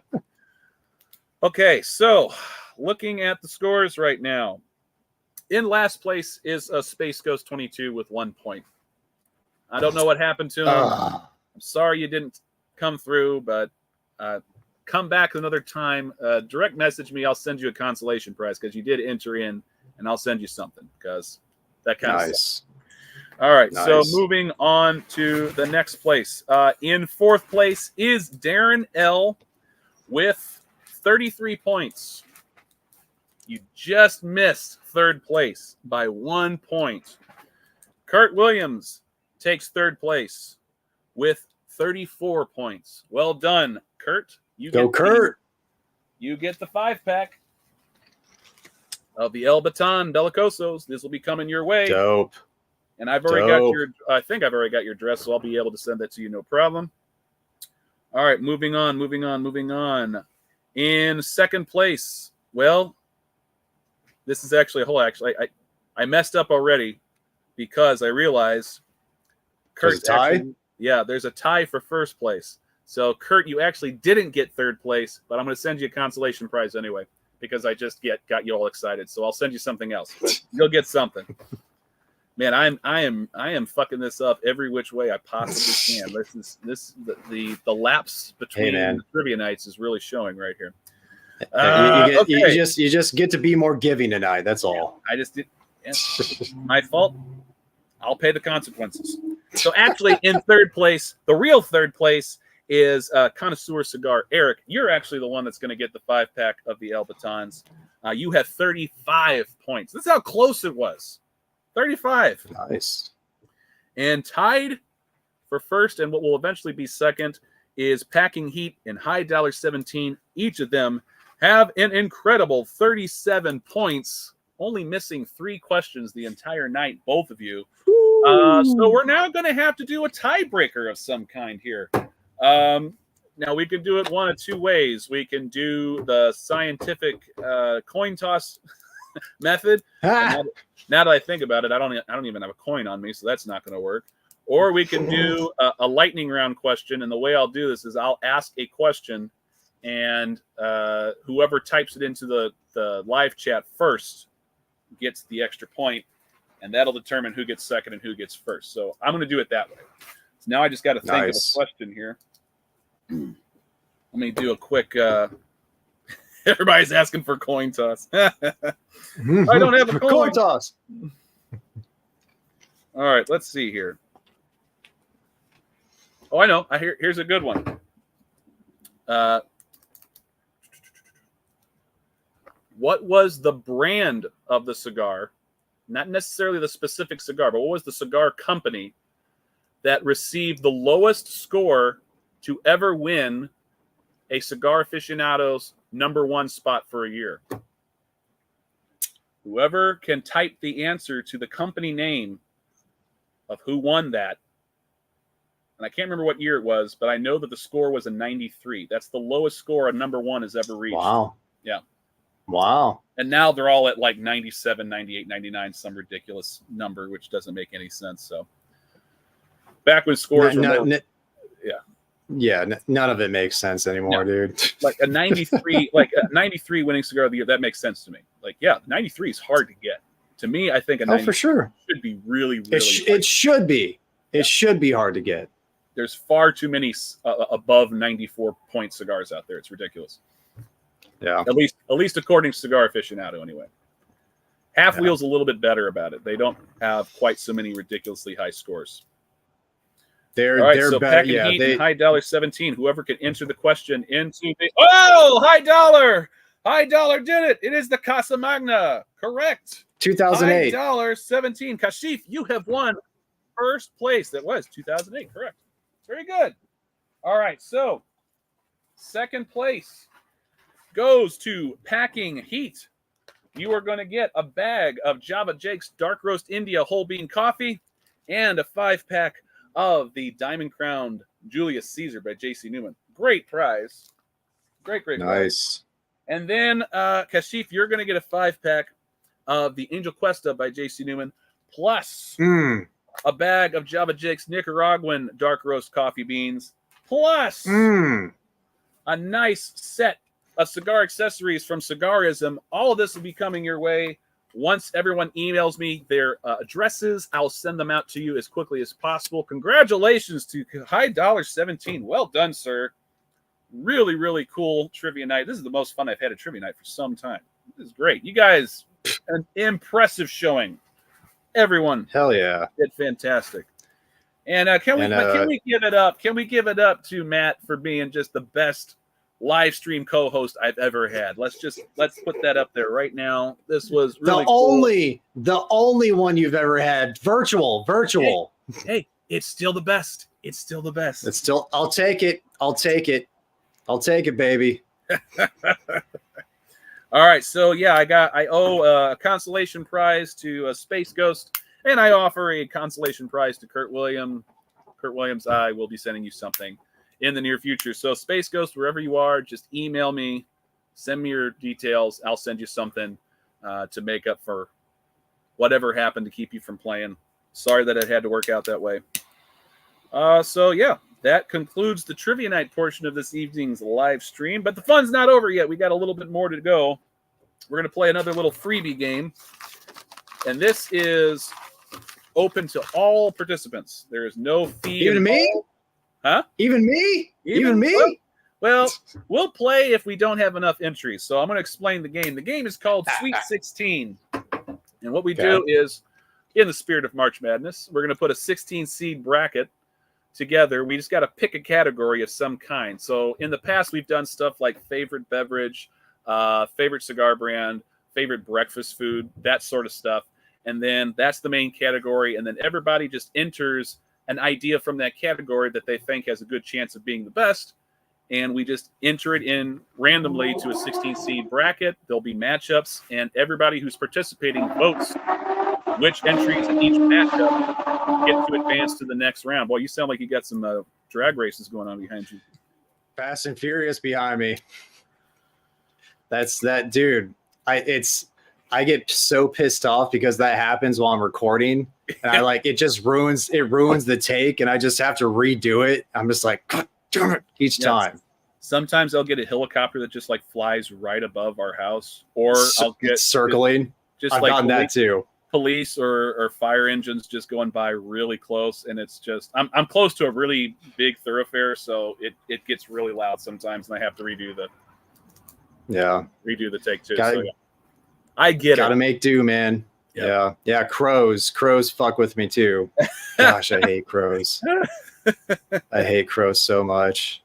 If people say just take a BB gun to them, if I do that, one, I live in an HOA with a bunch of elderly people. Yeah, that's a great idea. They would not be happy with it. And plus, crows, they're smart. They'll know oh, it's that guy down there fucking with us. Yeah, let's pester him forever now. Yeah, no, they're a vindictive bird. That's for sure. Yeah, they're very intelligent. So I respect the crows. I hate them, but I respect the crows and don't kill them. Yeah, you know what they call a group of crows, right? A murder. That's right. That was. I'll avoid. I think I did a category once, right? Just did different animal grouping names. So we had a troop of baboons. We had a gaggle of geese, school of fish. We had all. That was a fun one. I like that one a lot. Yeah. Do you know what they call a group of owls? This was fun. I love owls, but I don't know. It's called a wisdom. Isn't that awesome? That's really cool. Yeah. That's really freaking cool. I didn't know that. That's dope. Owls are pretty badass. I mean, every time I see one, it's just damn, that's the coolest looking bird. Do you guys have barn owls there? Gray horned owls? No, do you know? In the rural areas, we'll have gray horned owls. Every now and then, we'll get barred owls, and those have a really cool call too. Screech? We don't have screech owls. No. But, yeah, well, the barn owls here, at least I think they're barn owls. They screech really freaking loud. And the gray horned owls, I love them because they have the textbook just very very calming. I really like it. They're a very soothing sound. Darren does raise a very valid point here that owls don't really hang out together. They are kind of they're pretty. They're very solitary. Yes. Yeah, I have heard a bobcat, Kurt, and it's pretty crazy. If you ever hear a panther scream, that's freaking crazy. I mean, that sounds like a woman is being murdered. It's really crazy. Does not sound pleasant. No, it's pretty nuts. All right, so we're moving on to Sweet 16. We just got to get suggestions from y'all. What category you want to do? I don't care what the category is, so long as it's interesting. So we've done favorite rock groups. We've done favorite music groups before, so I'm not going to do those tonight. We could do favorite movies or TV shows. We could do that. We've done favorite Saturday morning cartoons. That was a lot of fun when we did that one. So I'm not going to repeat that one, although it is a blast.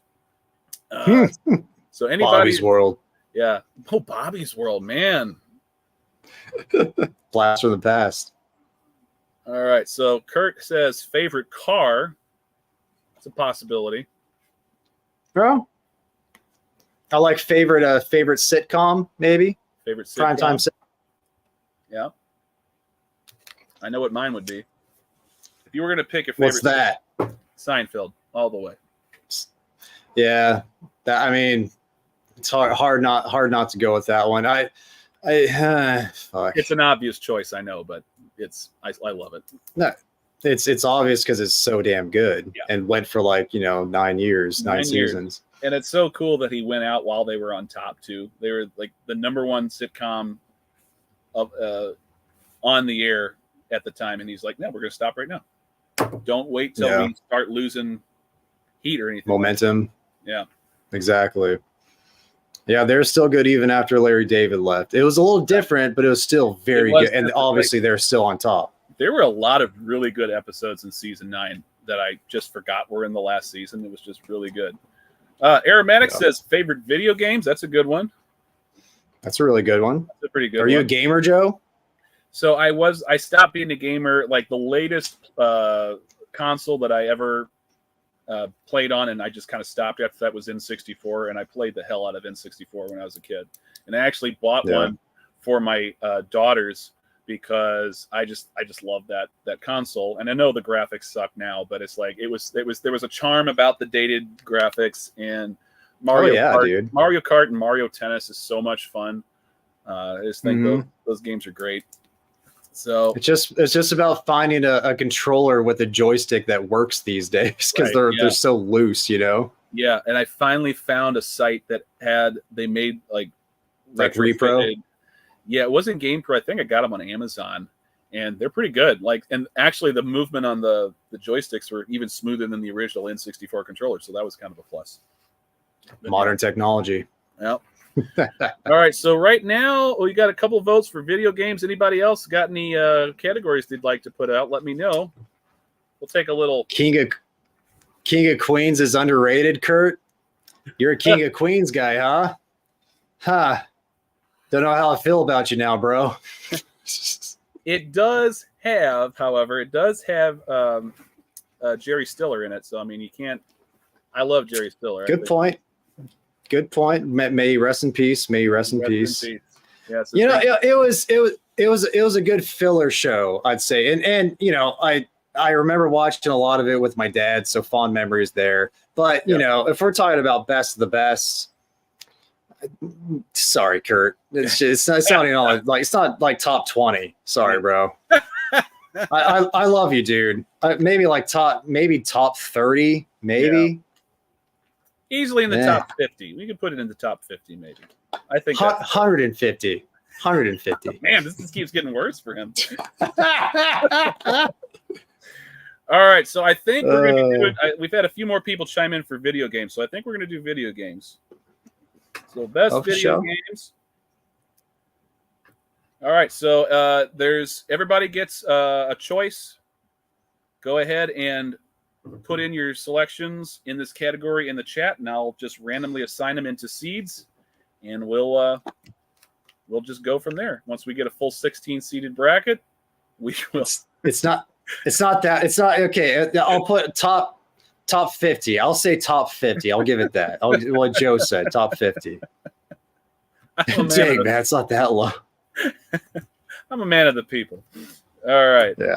All right. So Aromatics has got his first. Well, his entry is Street Fighter 2. Great choice. Yeah, classic. Played a lot of Street Fighter 2. Mm-hmm. All right. Oh, man, they're really coming in. Kurt Williams has got Skyrim. Nice entry. I knew you're a WoW guy, Pete. Peter says World of Warcraft. You nerd. You fucking nerd. How many hours of your life did you waste on that bullshit? All right, we got a lot. All right. I'm going to do my best to keep up with everybody's entries. Keep in mind, you only get one, so make sure you put the one you definitely want before we get finished here. Okay, Call of Duty, Jason Harper. Jason Harper has Call of Duty. Any particular one, or just the series in general? Yeah, that's a good point. We should probably be a little specific. Specify? Here. Yeah, maybe we should specify, Jason, which Call of Duty. Yeah, and like I see Grand Theft Auto and Diablo. Like, Yeah. do you mean the first one? Because the first Grand Theft Auto sucked balls on PS1. All right. Modern Warfare 2 for Call of Duty. All right. Modern Warfare 2 it is. And Packing Heat does mean the first Diablo, which is a classic game. Diablo original. And GTA 5 for Grand Theft Auto. Thank God. GT5. Who said GT5? Help me out here. Grand Theft Auto 5, Jason Harper. He also put in Call of Duty. Which one you want, Jason? Got to pick one. Oh shit. Yeah. Oh, Eric said San Andreas for Grand Theft Auto, which is a damn good game. PS2 era, baby.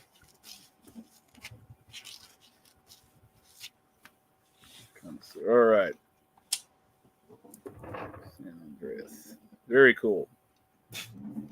All right. I'm gonna put in Zelda Breath of the Wild. That was my favorite Zelda game. Wrath of the Wild. Yeah. Very cool. Very good. Let's see. Tip Top Smoke says Call of Duty 4 Modern Warfare. Okay. So I have two different categories or two different choices for COD. Yeah.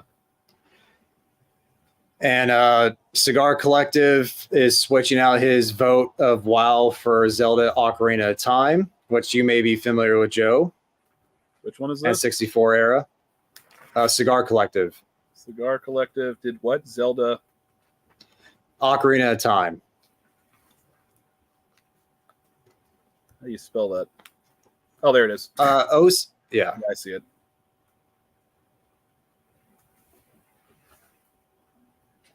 Time. And that's Cigar Collective. Very good. Red Dead 2. Sal Jenko says Red Dead 2. Great game. Red Dead 2.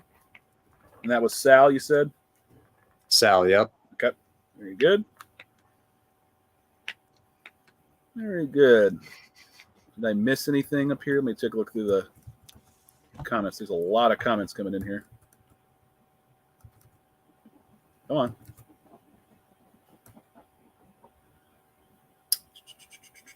I think you got them all. Oh, Halo. Did you get Halo? Yes. In4 Okay. UPD. UPD, yeah. Yep. In4 UPD got Halo. All right, so we still have 1, 2, 3, 4 spots left. I'm going to go out and say Mortal Kombat 2. Oh, man. Great game. That'll be mine. Great game. I like it. All right. And just in the sake of fairness, if my or Matt's end up winning somehow, I will forfeit the prize to whoever is second. And I'm sure Matt will likewise do the same thing. I'll do the same. I will do the same.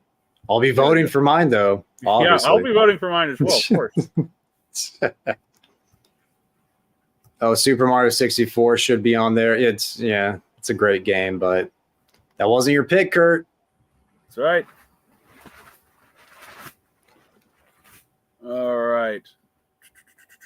All right, so we still need 3 more entries, and there's 27 people on the stream. All right, Aromatics has Mario Kart.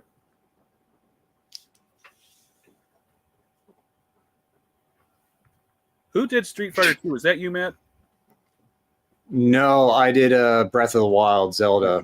That's right. It was at the beginning of when people were starting to, Yeah, let me go back up there. To get the choices. Street Fighter 2 was Aromatics. Okay. So Aromatics, do you want to do Okay. Street Fighter 2 or do you want Mario Kart 64?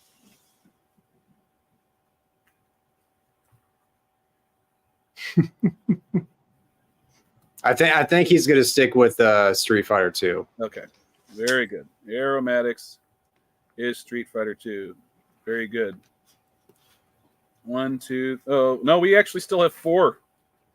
We still have 4 spots. I miscounted. Come on, people. 3, 4. All right. Who had the original Diablo? Did you see that? I missed it. I'll find it. Diablo. This is the other. Oh, RMS has Resident Packing Evil. Heat. Packing Heat. Okay. Packing Heat. Very good. RE4. Great game. That's a very good game. All right. Resident Evil.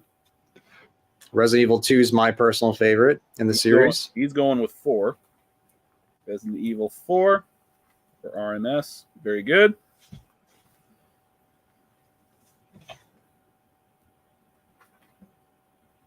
I keep neglecting the cigar and it keeps going up. So it happens. Are you still on the Oscuro? Yeah. Damn, dude. So what happens when you're talking, you know? I know. Yeah, it's fine. Still tasting great too. Are you a slow smoker, Joe, or just pretty average? I try to. You try to be? I try not to rush it because I don't go psychotic like Charlie Minato does, and somehow gets 2 hours out of Robusto. I don't know how he does that, but I do try to take my time. Yeah, dude, John McTavish developing pallets. Yeah. That dude smokes so slow. Like he'll get like 3 hours out of a Robusto sometimes. Like he goes so slow. He's up in Canada. Maybe that has something to do with it. The temp up there, fuck if I know.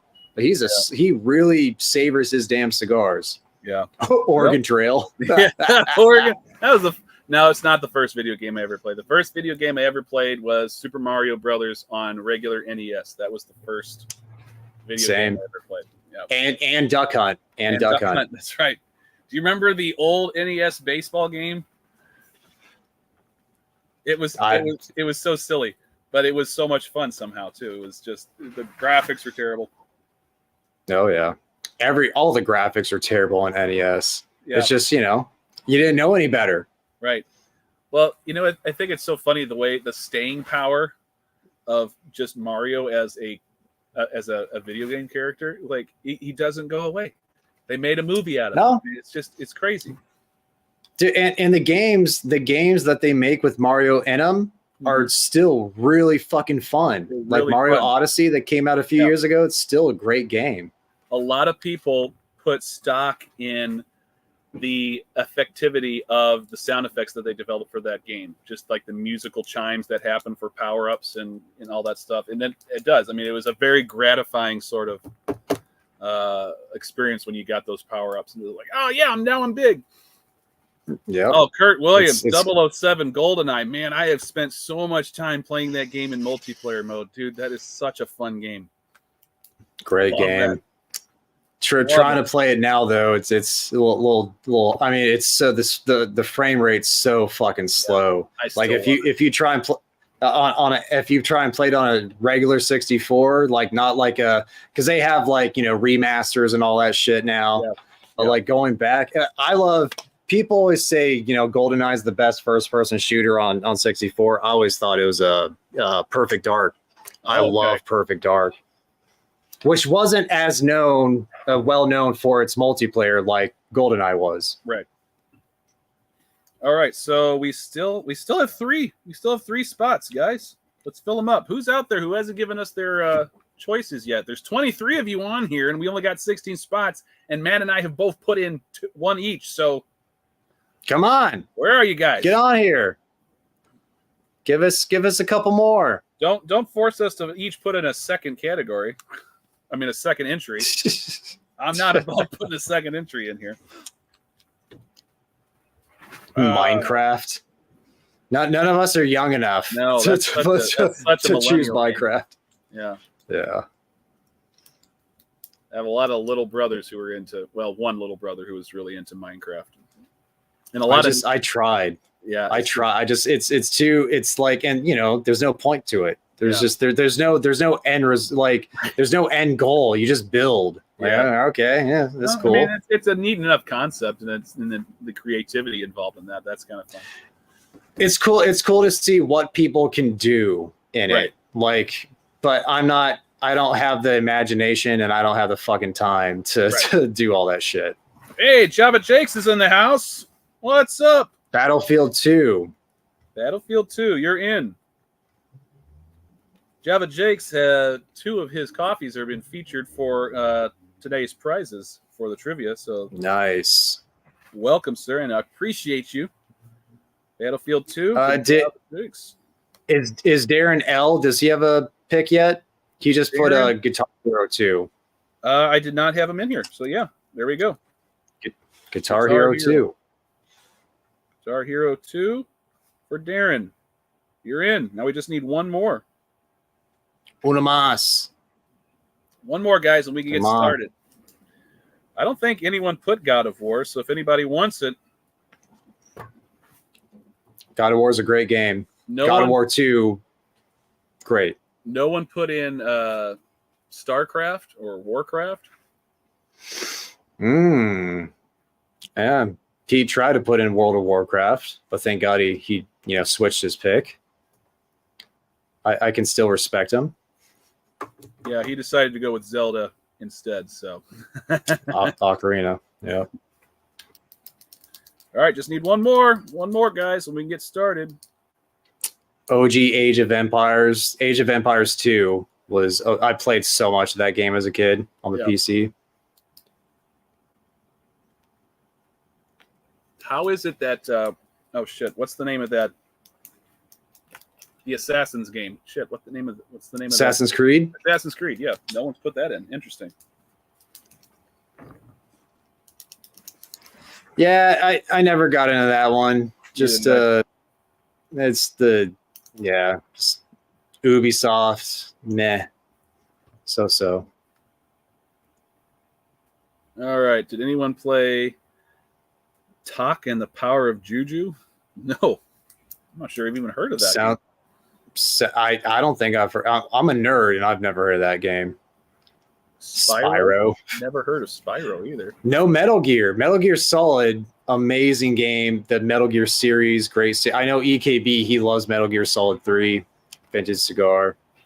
I don't think there's a single racing game on here. So like no Gran Turismo, no Crash Bandicoot. That's going back a ways. Closest thing is GTA, which is not a racing game. Not really a racing game. Do you remember the arcade Cruis'n USA? It was like at every bowling alley in our area. Yes, I remember that. That was a coin eater, and also the Metal Slug arcade games. Yeah.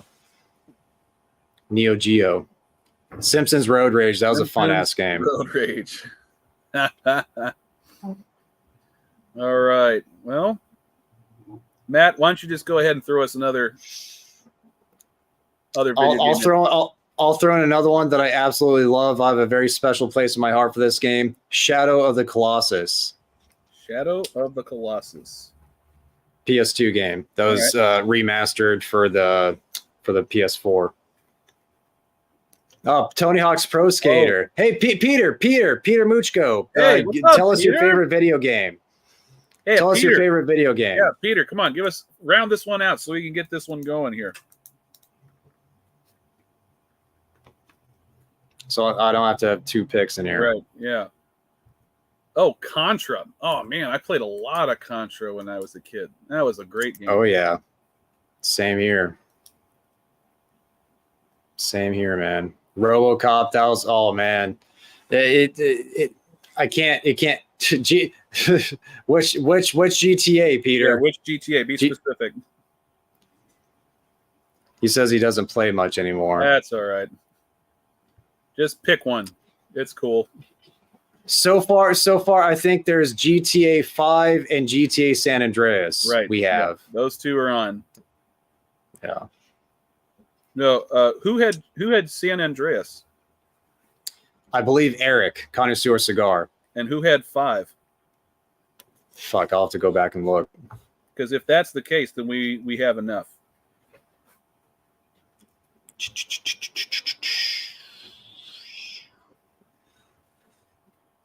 Jason Harper, but I think Jason Harper had Jason another. Harper already had it. Okay, so go ahead, Peter. Which he says 3. Okay, that'll work. Okay, that'll do. That'll work. All right, we're set. All right, these were very, very reliably entered randomly into a 16 seed bracket, and we'll go through each one, and we'll see who ends up being the top pick at the end of all the voting. So first matchup, well, this is a tough one. Street Fighter 2 versus Mortal Kombat 2. Put your votes in the chat. Whoever gets the most votes advances. I will withhold voting until it's a tie break. Okay. All right, got 1 for Street Fighter, 1 for Mortal Kombat, 2 for Street Fighter. Okie-dokie. Everybody gets a vote, but you only get to vote once. 3 for Mortal Kombat, 4 for Mortal Kombat.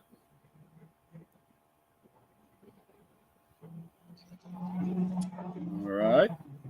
5. Ooh, wow, this is going, I think 6 now. I think we know where this is going. 1, 2, 3, 4, 5, 6, 7. If we get 8 votes, I'll go ahead and call it for Mortal Kombat. Just waiting for one more. Wrong one. Thanks, High Dollar. Thanks, brother. Your input. We're not there yet.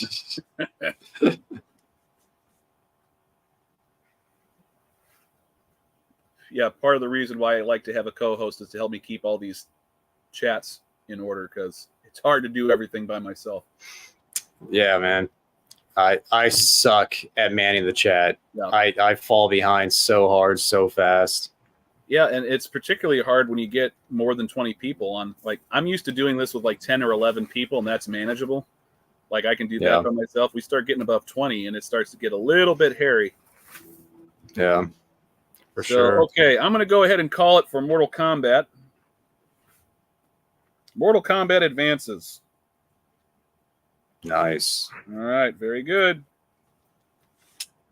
Moving on to the next matchup, we have Grand Theft Auto San Andreas versus Battlefield 2. Kind of a tough matchup, I think, for Battlefield. That's going to be a hard one. Yeah. All right, we got 2 for Grand Theft Auto. 3, 4, 5, 6. 7.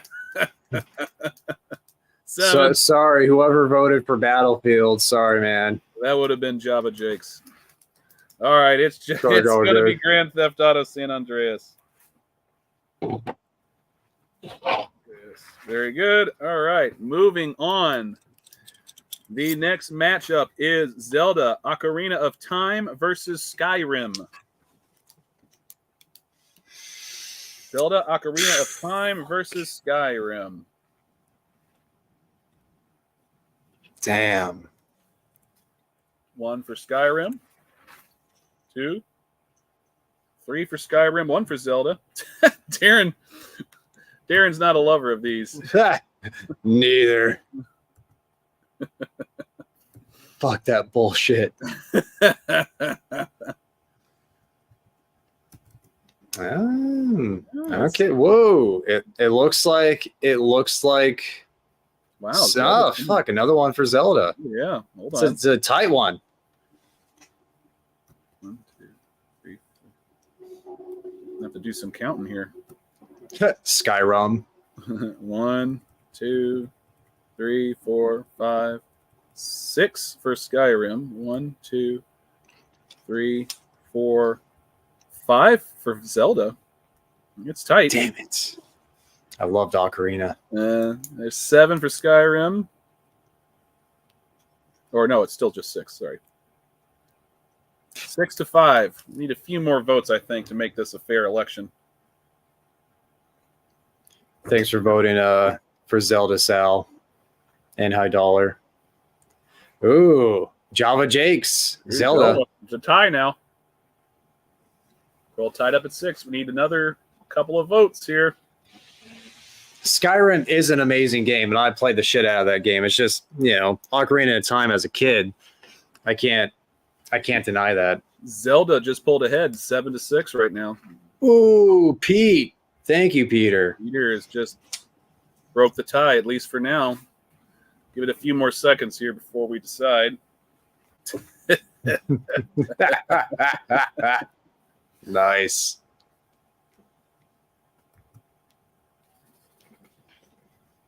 Zelda does have it has a nostalgia. For sure. Totally. All right.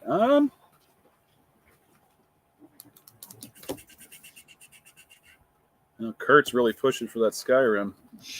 It's a great game. It's a great fucking game. This is not rigged. This is a completely transparent and fair election here. All right, I'm going to do a recount here just to make sure we got everything. 1, 2, 3, 4, 5, 6, 7. It's still 7. I think we're going to call it for Zelda here. Zelda advances. Yes. All right. Good job, guys. Moving on. Uh-oh. False news. All right. Moving on to the next matchup. We have the Diablo original versus Guitar Hero 2, I believe. Oh, this is going to be easy. At least I hope it is. 1 for Diablo. Oh, 1 for Guitar Hero. Come on, bro. Thank you, Packing 2 Heat. for Guitar Hero. Oh. 3 for Diablo. 3 for... Oh, wow. Ooh. Another for Guitar Hero. Ooh. Another for Diablo. Man. Oh, thank you, Cigar Collector. Nice. Rigged. Rigged. Oh, all the Diablo votes are coming in. Nice. Slow fingers, guys, but thanks. All right, here we go. Let's do a count here. 1, 2, 3, 4, 5, 6, 7, 8. Yes, another. 9 for Diablo. Diablo advances. Love it. Diablo advances.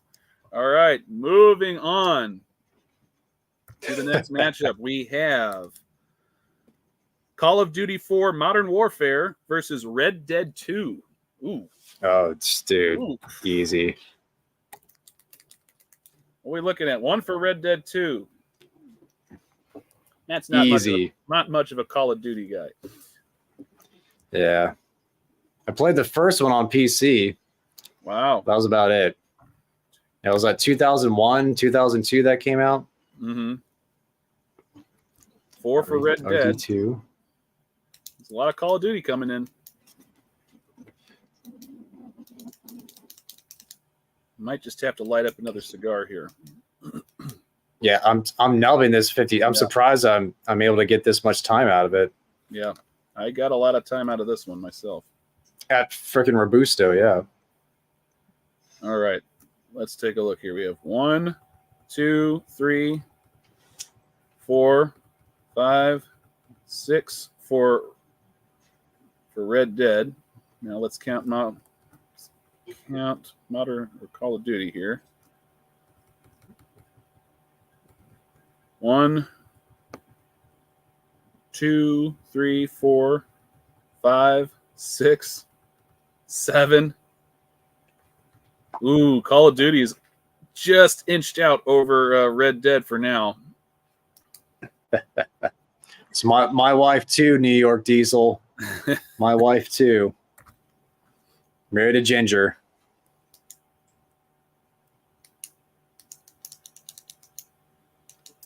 I met your wife in Vegas this past summer, didn't I? Briefly. Yeah, she was there. She was there. Yeah. I think I met her for like 5 seconds. Tall redhead. Yeah. You're going back to Vegas here tomorrow, aren't you? Driving out at 10 or 10:30 a.m. Driving out there. I don't expect to be at the show tomorrow, but I'll be there Sunday. Sunday, yeah. Right on. Yeah. Not making it out there this year. Maybe next year when it's in New Orleans. We'll see. And there's so little time between last year's and this year's. Yeah, it's it was just like so short. So short. I don't blame you. Plus, New Orleans, Big Easy's closer to you anyways. It is. Like, I could probably drive there. I wouldn't have to go on a flight. How many, like, how long of a drive would it be? Probably about 9 hours. I mean, it's not you can get done in one day. Yeah. You can get done in one day, but that's a trek, man. It is. And then I'd have to drive back after a couple of days, too. So it's like, And a toasted pallet. Right. Just a freaking crunched pallet, man. All right, so I think we're going to call it for Call of Duty. It has just one more vote. I acquiesce. All right, Call of Duty 4 moves ahead. Going on to the next matchup, we have Resident Evil 4 versus RuneScape. Resident Evil 4 versus RuneScape. It's going to be so easy. So easy. Hey, we got one for Resident Evil. Who would have thought? I don't even know what RuneScape. I've heard of it. I have no idea what the hell it is. Is that like an adventure game? Like, yeah, I don't know. It's a PC game. Oh my gosh, we got 6 already. 7. All right, it's going to be Resident Evil. It's a quick one. Sorry, RuneScape. Very fast. Sorry, High Dollar. Resident Evil 4. All right, moving on. We have Zelda Wrath of the Wild versus Grand Theft Auto 3. Thank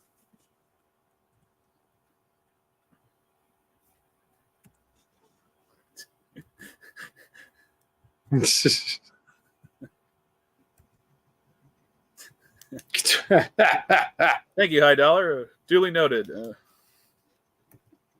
Oh, you fuckers. You fuckers. They're not you motherfuckers anymore, are they? Hey, thanks, Aromatics. Thank you. Good man. Thank you, New York.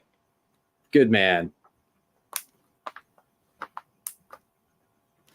Peter. Oh, man. We had such a good thing going, bro. Thank you, High Dollar. Let's do a quick recount here. Back to where we were. I lost. Yeah, I lost this one. I'm afraid so. 1, 2, 3, 4, 5, 6, 7, 8, 9. Yeah, it's Grand Theft Auto 3. GTA 3's classic, though. It is. It was a game changer. Yep. Literally. All right, last matchup before we move on to the next round. We have Halo versus Call of Duty Modern Warfare 2. Call of Duty Modern Warfare 2 is the matchup. 1 for Halo. 2 for Halo. Not super excited about either one of these games, but nostalgia 4, with Halo. 5. Wow. So good job, Pete. 6. 6 for Halo. It's running away with it. Now it's at 7. All right, one more. 8. Okay, wow. There it is. It was unanimous. At least so. Well, there's 1 for Call of Duty, but I'm afraid it was a little too late. So Halo advances. All right, we are now on to the Elite 8. All new matchups in the next round here. All right, first matchup is Mortal Kombat 2 versus Grand Theft Auto San Andreas. Oof. Afraid my pick might be eliminated here. It doesn't look good, man. Hey, we got 1 for Mortal Kombat. 1 for Grand Theft Auto. 2 for no. 3, 4. Oh shit! Oh. This is not looking good for me. Aromatics. Oh, fuck. oh! Thank you, Aromatics. I appreciate your effort, though. Wow. Okay. All right. I think Java Jakes just sealed my coffin for that one. All right. Grand Theft Auto. San Andreas. Great game. All right. I just like Mortal Kombat 2 better. All right, Matt, this is going to be a heartbreaker one for you. We got Zelda Ocarina of Time versus Diablo. Both very good adventure games.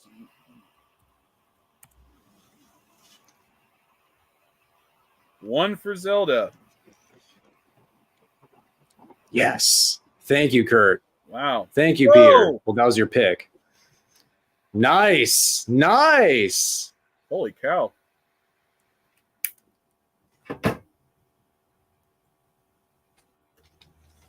Holy jeez. Wow. I like this. It's honest. Hey, I think Ocarina. Zelda. I think, yeah. Zelda's taking it. Ocarina. All Hell right. Yeah. That advances. Going on to the next matchup. We have Call of Duty 4 versus Resident Evil 4. Who would have thought? The fours. Battle of the fours.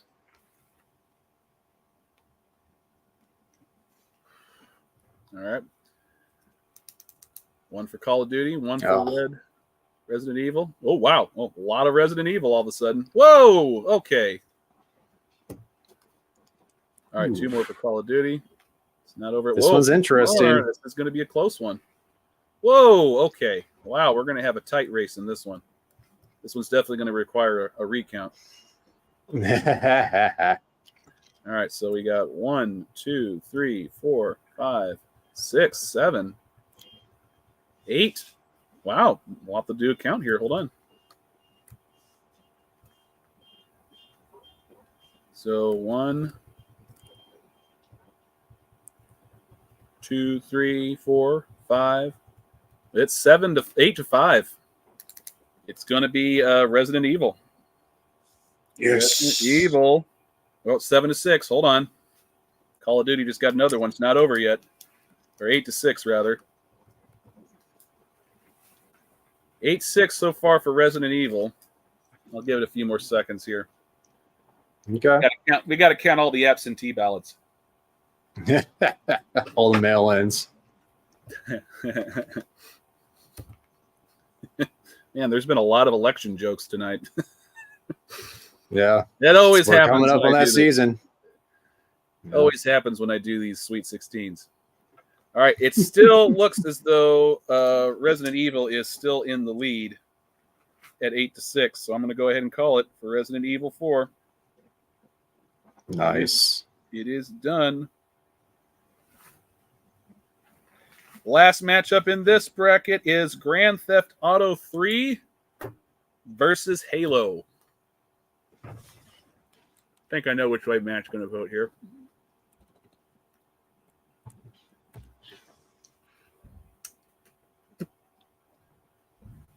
Peter, I just lit up the Blanco 9 Lancero. I've never had this cigar before, but off the first few puffs, it's quite good. And you're a Lancero guy, right, Joe? I mean, I'm not really. I mean, it's not the Vitola that I gravitate towards. I'm more of a Corona Gorda, Lonsdale. I really like those. Those are my go-tos. But if the Lancero is good, I mean, of course, I like it. It's an awkward Vitola. It's weird to hold. Like, it just feels weird. It's so light in the hands, too. Yeah, exactly. Okay, I'm sleeping on the votes here. It looks like, let's see here. 1, damn, yeah. 2, 3, 4, 5, 6, 7, 8, 9 for Halo. Holy cow. 9 for Halo. I'm probably going to take it, but I want to check out the Grand Theft Auto votes real quick. 1, 2, 3, 4, 5. Yeah, 9-5. Halo. Ooh, Wow. baby. A lot of votes for Halo. Someone was asking me to do the impression. Probably You're too good at that. Probably too many votes. We'll have to see. It's not my best impression. I was kind of put on the spot there. I didn't have a chance to get into character. Sorry. Maybe later. All right, so we're now down to the final four. Final four. First matchup is Grand Theft Auto San Andreas versus Zelda Ocarina of Time. That's a toughie. Not for me. Yeah. Man, your vote you should be proud. It's gone all the way to the final four. That's impressive. No, that was actually Pete. That was Pete's vote. Mine was Breath of the Wild. That's right. You're right. Yeah. That was Pete. Ooh, I'm seeing a lot of Zelda. Yeah. Seeing a lot of Zelda. Oh, I've seen more GTA. More GTA all of a sudden. Ooh. Another Zelda. Definitely going to have to do some counting here. All right, so 1, 2, 3, 4, 5, 6, 7 for Zelda so far. Let me go back up and count the GTAs here. 1,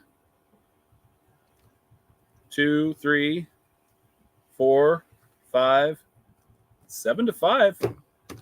It's not over yet, technically, but Zelda is looking pretty strong. Up by 2. There's a few people who haven't cast their votes yet. Yeah. Get off the pot. Come on.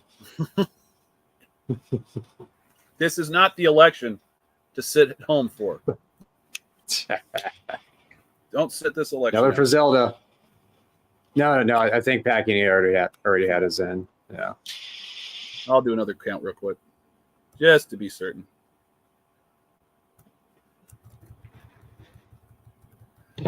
I'm glad that you put your votes in first because that's a great reference point for me where to start. Yes. In all caps, 2, 3, 4, 5, 6, 7. 7. All right, still 7 for Zelda. Let me count the Grand Theft Autos one more time. 1, 2, 3, 4, 5, 6, 7. Oh, it's tied. It's tied up. Ooh. Damn it. Damn it, people. Come on. Yes, it is. It certainly is. Is that a Quai d'Orsay in your thumbnail, Kurt? I think it is. He's got the Havana Club rum, that's for sure. And to pair with his Cuban. Yep. I have never had the Havana Club rum. Never got a bottle of that. Yeah. Nope. Well, you're not much of a drinker, so that surprised me a whole lot. I did have that Macallan a couple weeks ago. Which you love. Macallan 12. It's disgusting. It's abhorrent. It's fucking awful. I hated it.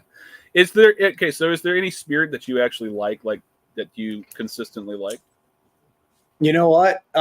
Pan, he's from Cyprus, the country. Yeah. And he sent over this like Cypritic wine. Yeah. And it was really it was a dessert wine. Yeah. And it was like if it's gonna be a wine, it has to be sweet for me to like really enjoy it because I don't have a palate for wine whatsoever. Right. But that shit, it tasted like plum, like straight up raisin plum. It was really good. But tomorrow or Sunday, Michael Prisdale, he's gonna take him and his wife are gonna take me and my wife out to dinner, and I told him at some point I want you to get me the best espresso martini out there.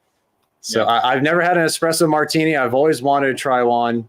So I might have to what's it quaff? I might have to quaff an espresso martini. All right. Southern Comfort? I don't even like Southern Comfort myself. SoCo? Yeah. Consider it more of a mixer than anything. Okay, Dilute so that shit. we're still at a deadlock at 7 apiece. I guess I'm gonna have to do a tiebreaker. Oh, there it is, Zelda. All right, go Roger. Zelda. Go Roger. Good There man. it is. There it is. Hell yeah. Tiebreaker. Hee. Old Forester 1920. I do like Old Forester 1920 a lot. I really do. Is that bourbon? It is. Kind of a barrel proof. Oh, nice. Yeah, now it's definitely sincere. All right, so Felipe, Zelda, good job. Ocarina of Time advances. All right. My cigar of choice is a good one. I smoke too much. I don't, because of what we do, I don't get to have like favorites that Joe knows. It's just, yeah, I love the SB 1014 Red. I fucking love that cigar. I always go back to that one. I'm always smoking new cigars, and I wish I had time to smoke more for myself, but just the nature of the beastie. Yeah, so what I've been trying to do lately, if I know I'm going to be reviewing a cigar, is I'll do like a preview smoke. I've been doing this the last few months. I'll smoke it once before I do the review just to get an idea of what I'm getting into. So it's a little bit easier for me to pinpoint the notes when I actually do the video review. So that really helps a lot. So that's and then before I put my top 10, I try to smoke a third one, if at all possible, of anything that's in a contending position. So that's the way I typically do it. Okay, nice. Last matchup before we get to the final, we have Resident Evil 4 versus Halo. Resident Evil 4 versus Halo.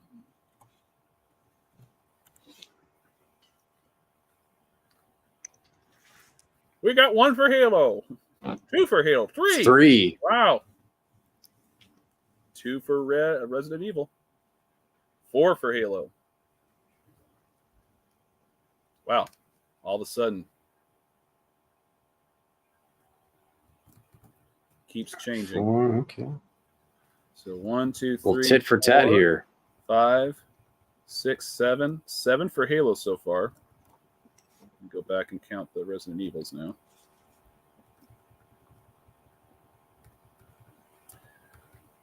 One, 2, 3, 4, 5. So it's 7-5 right now in favor of Halo. I like it. In a strong position. Great games, both great games. Yep. Man, you were getting every last ounce of that cigar out of that thing. Look at that fucking thing. That's a lip burner right there. That's a raisin right there. A raisin with an ash. For anybody who is wondering, my usual co-host, Smokey Sarge, wasn't able to join us tonight because he has a Dungeons and Dragons league that he does. And he was already pre-committed to that. So he is the dungeon master, as they call it, for his particular group. So no way for him to get out of it, unfortunately. But he sends his regards. Go figure. Go figure. The guy who's a part of a Dungeons and Dragons league is too busy to do trivia night. Go figure. Nerd alert.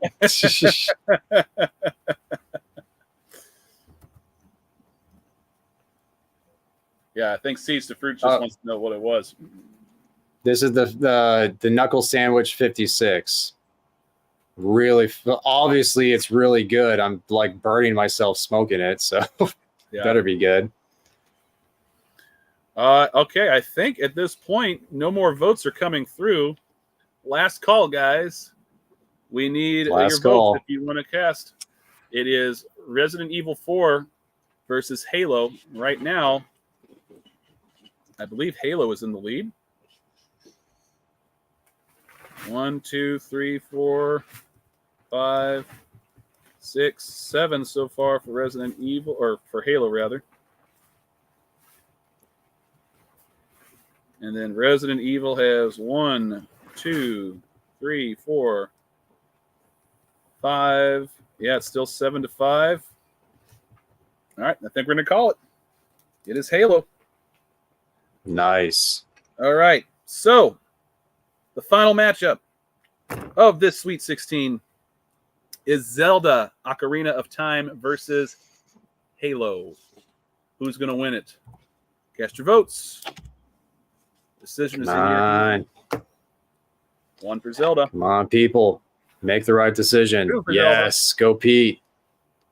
Go Pete. Ooh. GTA. Yeah. Little late. Another one for Zelda. Wow. Wow, a lot of Zelda coming through. I like a lot it. of votes for Zelda. I walked in and I said, there's a lot of votes for Zelda here. What's going on? There's so much Zelda. 1, 2, 3, 4, 5, 6, 7, 8, 9, 10. It's Zelda. Zelda takes it. Yes. Zelda wins. Ocarina of Time. N64, baby. Cigar Collective, congratulations. You won the March Sweet 16. I don't know what I'm going to send you yet, but maybe some chinchales. I hear you like those. Maybe you can bet he already has it. Yeah. Yes. Well, I'll help you put together that sampler then. Yeah, that is great. Oh, okay, so Cigar Collective very generously, very graciously, nice, give my prize to the Halo guy. And the Halo guy was, hold on. Is it N4UPD? I believe that. Yep, N4UPD. Okay. Nice. Oh. What? Where's it? What? What? That's good. That's pretty good. Yeah, I do a good Biden. Yeah. You do a good Trump. I'll do the Biden. Mine's easy. Oh, we should totally. I just have to mumble.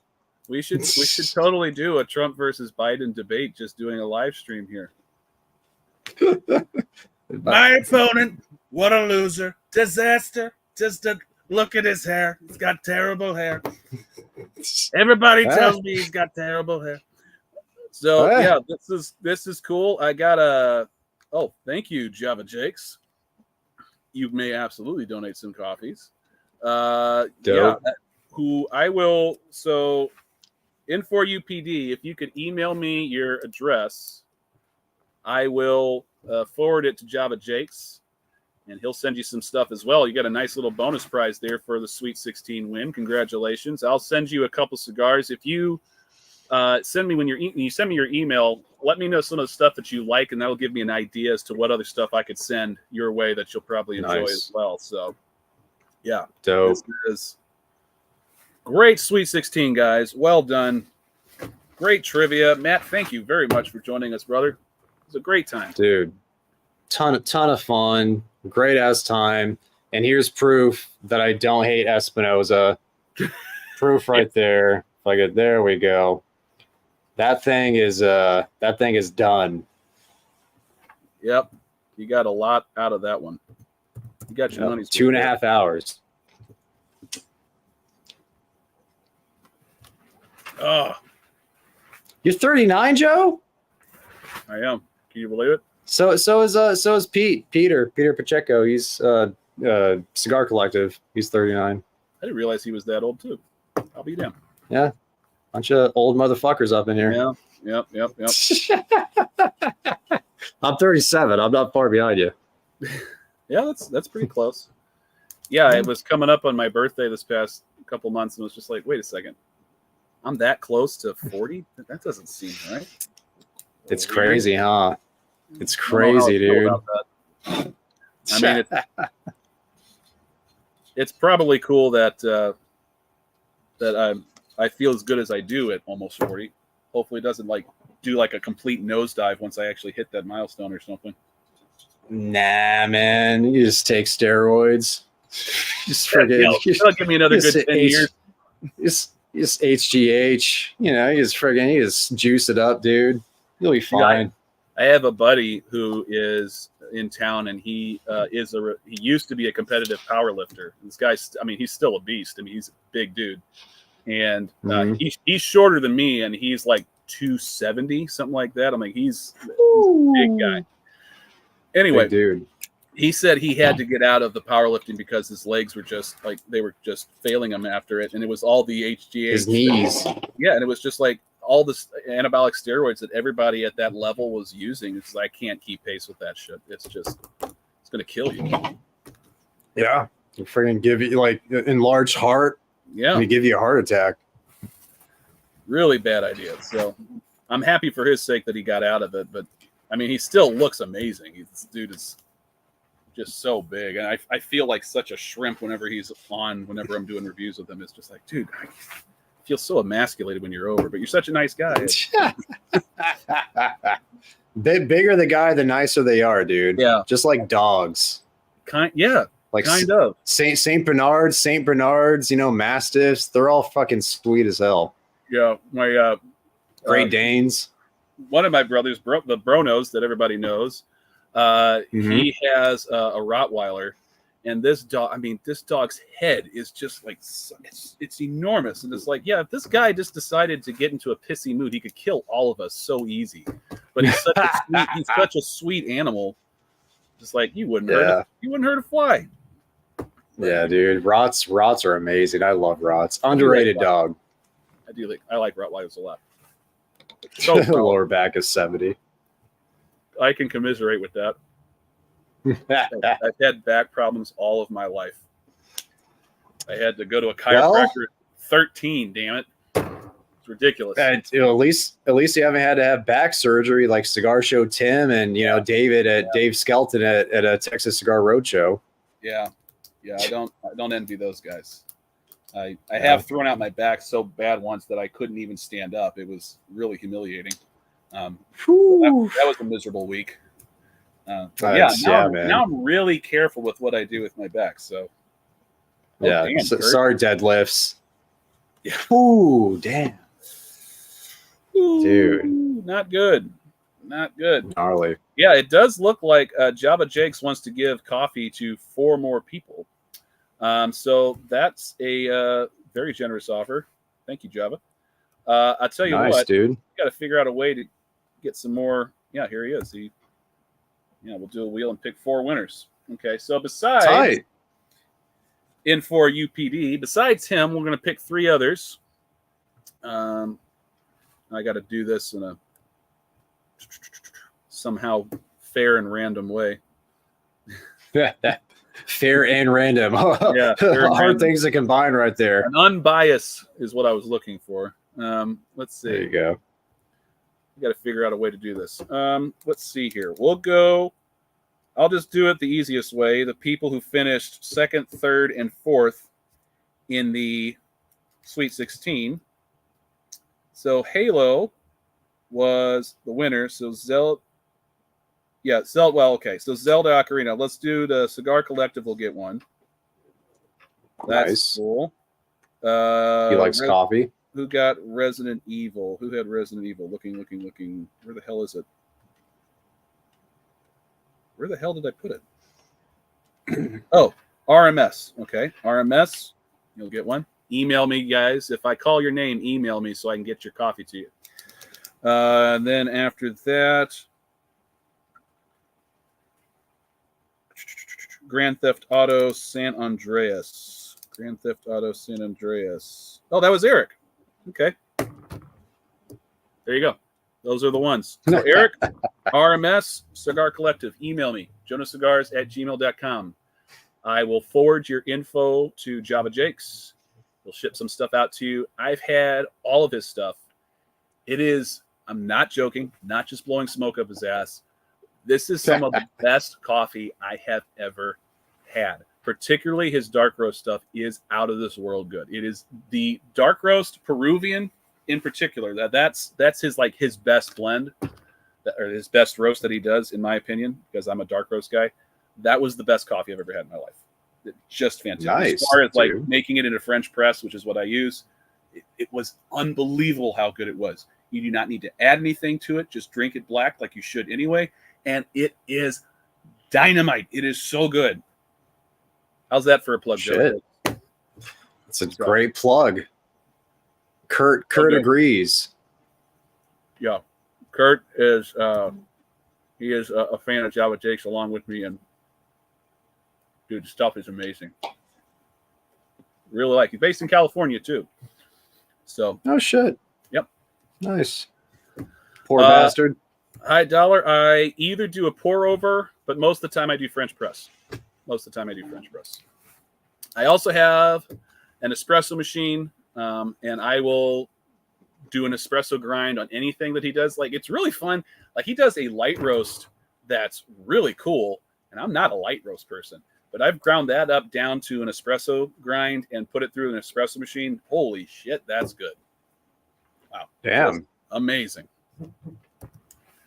You are welcome, Java Jakes. More than happy to give you as many plugs as I can. You've taken very good care of me, and I have always enjoyed your stuff. So good on you, sir. Oh, for sure. All right. Oh, I don't know for how sure. much time you have, Matt. I'm just going to be hanging out here for a while. Dope, dude. At least What's it, 9 p.m.? Your time. It's 11 over here. Yeah. For me, it's a couple hours earlier. Let me see. I'm gonna light up this Connecticut, this lunar Connecticut. Okay. I think even. Have you had their vice versa before? I just got one in. I have not tried one yet. It's a big ass cigar, dude. It is. It's kind of an interesting one too. And I've only had it the one time when I did it for a review, and I only have smoked it the one way. You can smoke it one end or the other, and it's kind of a neat idea. I don't know if anybody else who does something like that, but I liked it. I thought it was pretty good. The closest thing I know that somebody did to something like that was that Hoya de Nicaragua that had the two different types of wrappers on it. Oh yeah, that's like the close.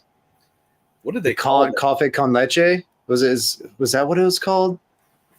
Café con leche? I remember one that had two different wrappers, and the majority of it was like a Maduro, and like the last bit of it was milder or something like that, if I remember correctly.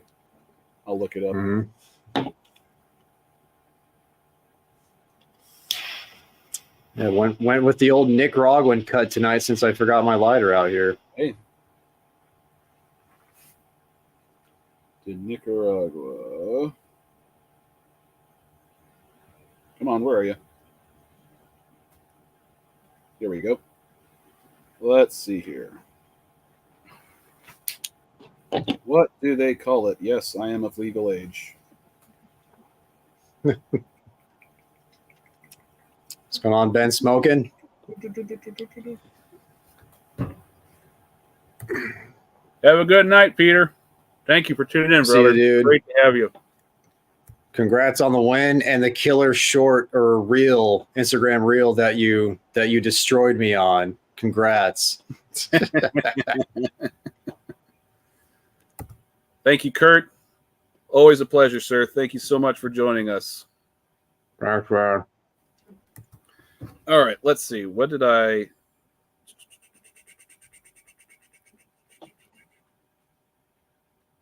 Oh, the Hoya Cabinetta. Cabinetta. That sounds familiar.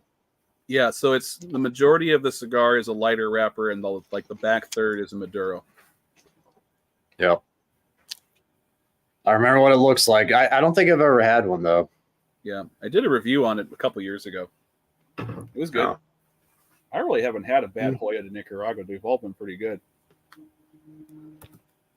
Have a great night, Java. I know people are saying. I know I think you reviewed it, Joe. The newest one with the green band. Yeah, the Cinco de Cinco.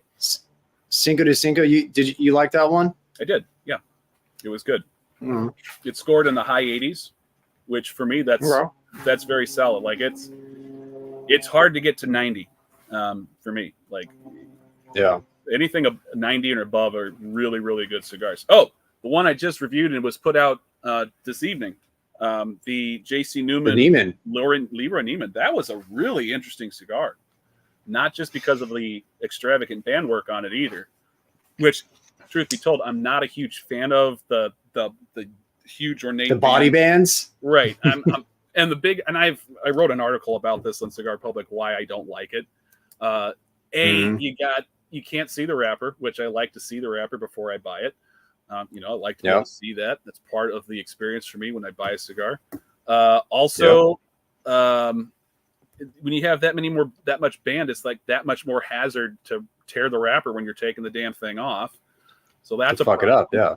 Plus, it's just in principle, it's like the more band work you have, the more unnecessary cost there is involved in getting the cigar.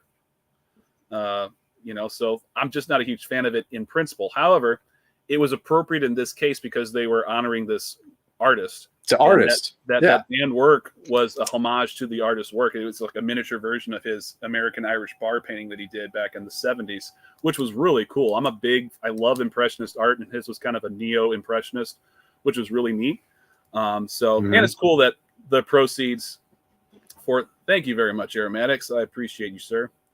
All the profits were apparently going to the art foundation started by him. So that was kind of cool. So it's like, okay, that's sick, dude. For a good cause, I can get behind that. Did it remind you of the Angel Cuesta at all?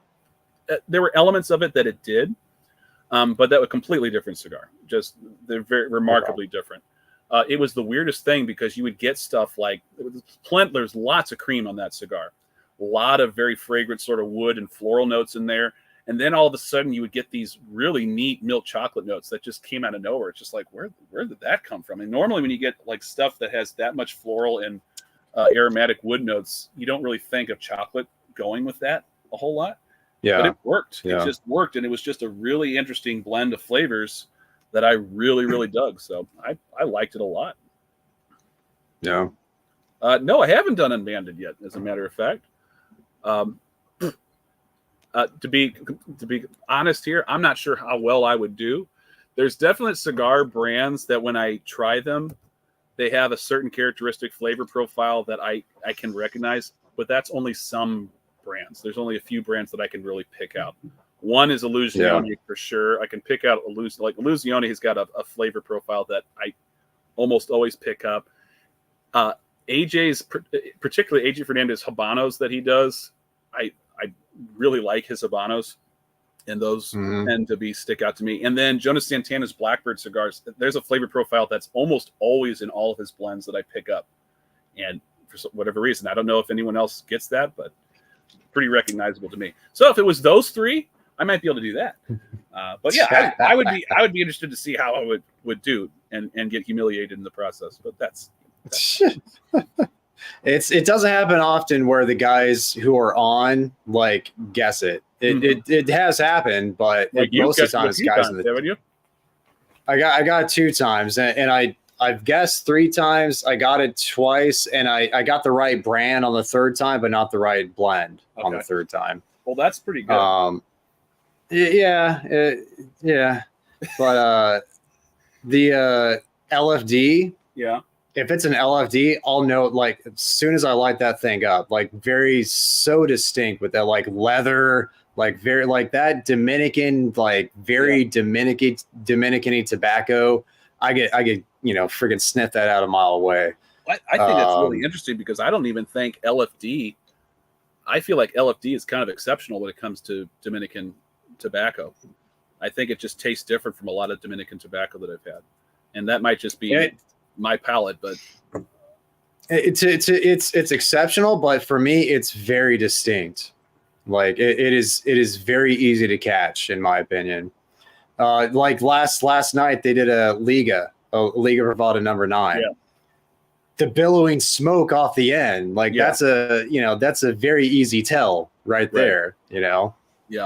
I think I think if it were something like that, that would be super easy. I know Peter, he's going to have me on sometime later in the year, and he's already picked out the cigar. It looks like it's a Connecticut shade. Mm-hmm. So I don't, it may be like a Robusto Extra. Not exactly sure at this point. Once I try it, maybe I'll have a better chance. But yeah. Yeah, there's so much similarity through so many Connecticut's. That'll be a tough one. I mean, I found the Connecticut's are like there's so much similarities between anybody's Connecticut, with the exception of a few. A lot of them just end up tasting very similar to me. There are a few exceptions that it's just like, oh wow, there's a lot of flavor in this Connecticut. Have you had the 20? I was going to say the 20 Acre Farm. That's a very distinct Connecticut because they have that FSG tobacco in there. Yeah, and that's got some kick to it. Like that's not a typical. That's not a typical Connecticut. Another. Have you had? I'm sure you have the Martinique by Principal Cigars. Dude, that was my number 4 cigar of the year, I think. What a good cigar! Damn, that was good. It's fantastic. Yeah, it was I probably sent you one at some point. It's fucking it's an amazing. If I just sent you a bomb, I should have thrown one in there. But it's in a size. In a size, it's either in a Corona Gorda or a Lancero. Yeah. Neither size I'm super pumped about, but the Corona Gorda 6x46, that cigar is fucking amazing. Yeah. Yeah, and Aromatics, he rolls his own cigars, blends his own cigars. And I've had people who are amateur cigar makers send me stuff before, and he'll admit just as easily that his cigars are definitely not as refined looking as you would get like in a brick and mortar, like from a professional cigar factory. But as far as amateur cigar makers go, his has been the best I've seen. Like they're pretty good.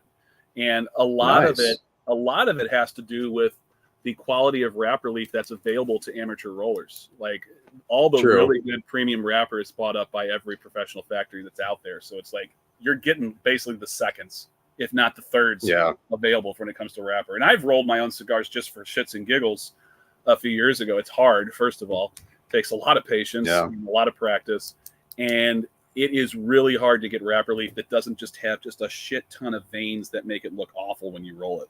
Or splotchy. Yeah. I mean, the veins are you would get wrapper and it's like, are you sure this is wrapper? Because it's like, it's the veiniest look. It's like, how are you supposed to, it's hard to even roll it evenly. It's just, there's so many big veins in it.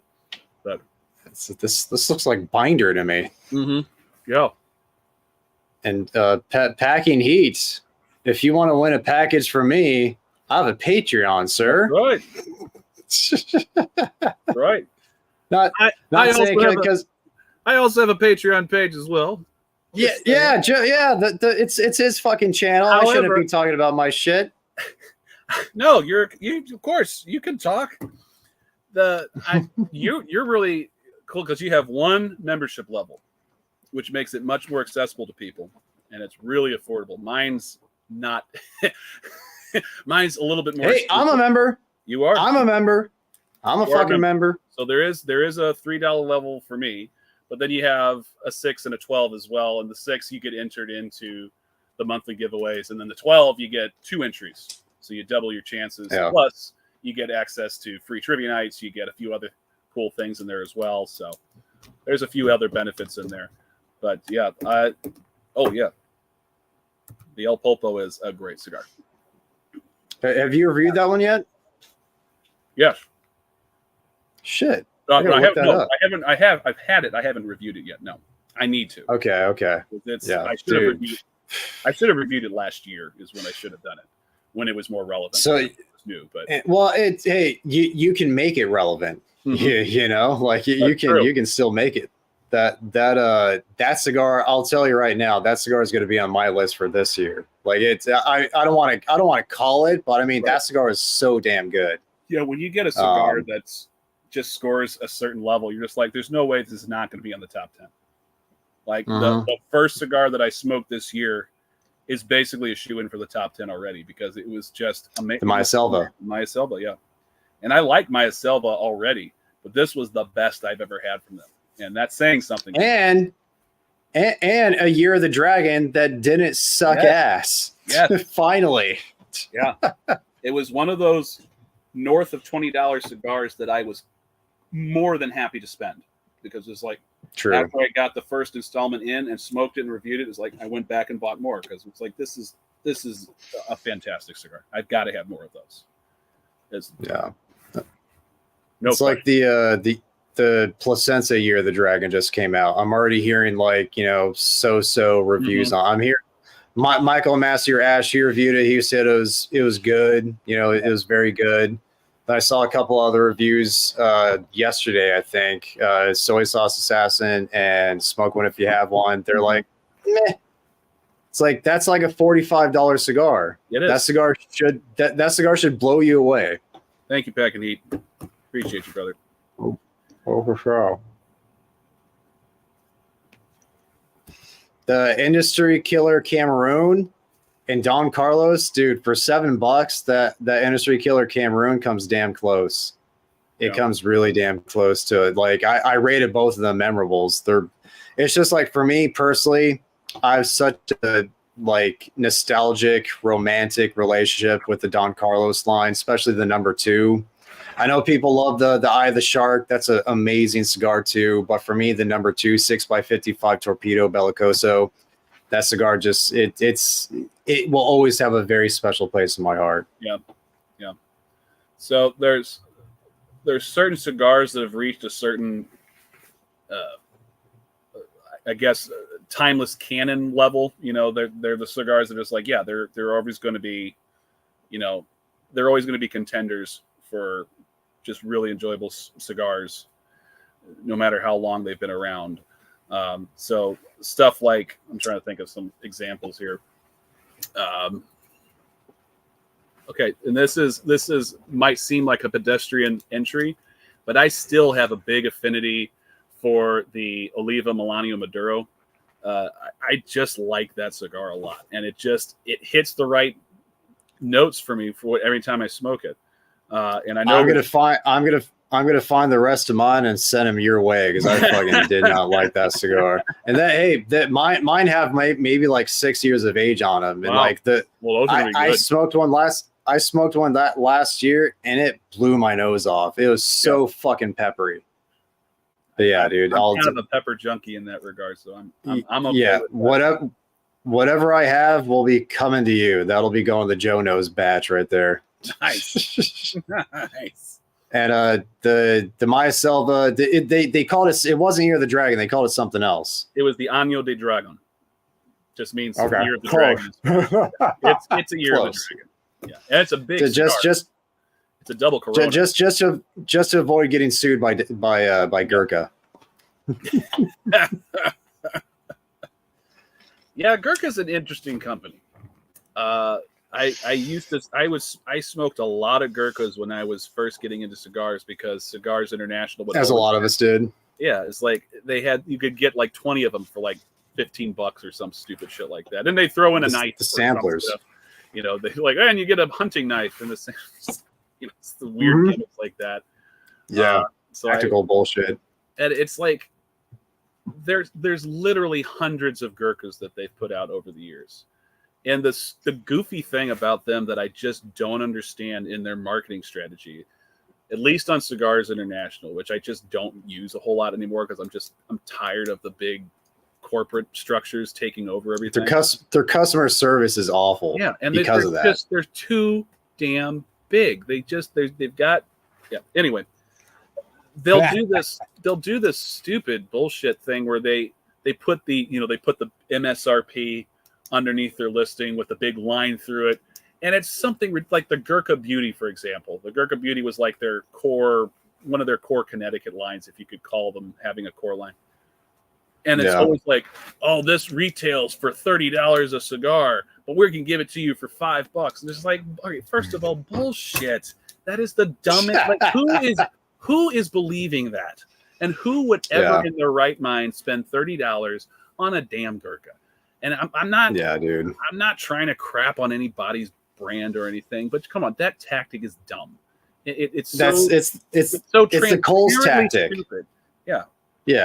It's the Kohl's, it's the Bed Bath and Beyond tactic. You know, it's like, oh, getting a deal. It's like you can say the MSRP is whatever the fuck you want, like a company can, and obviously, you know, the market, the consumers get to decide what it should be. And I don't know. I think actually, yes, you actually have a Gurkha in the pack that you'll be opening up pretty soon. Oh, I will. Oh, sweet. Yeah. So do I have any of those? Do I have any Ron Mexicos in there? Yes, you do. you got more than one. Yes. Dude, I didn't know because people are saying like, "Oh yeah, that's a Michael Vick cigar." I was like, "What? What are you talking about?" I guess that was his nickname in the dog ring thing that he was a part of. His alias was Ron Mexico. Oh, I didn't know that. I didn't know that either. And I didn't know what came first. I didn't know what came first, the cigar or the alias, you know? Yeah. Yeah, so Java, I had a quick question for the trivia. Yeah, it's free for the VIPs on Patreon. So they get it for free every time. And anybody else who's not a VIP, the entry fee is $5 to play the trivia night. So that is what I charge.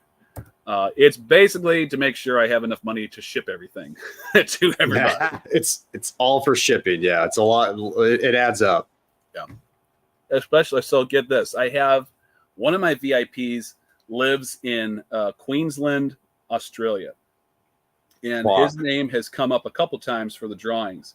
And every time it's come up, he's like, dude, don't send, like, let me wire you some money before you send us.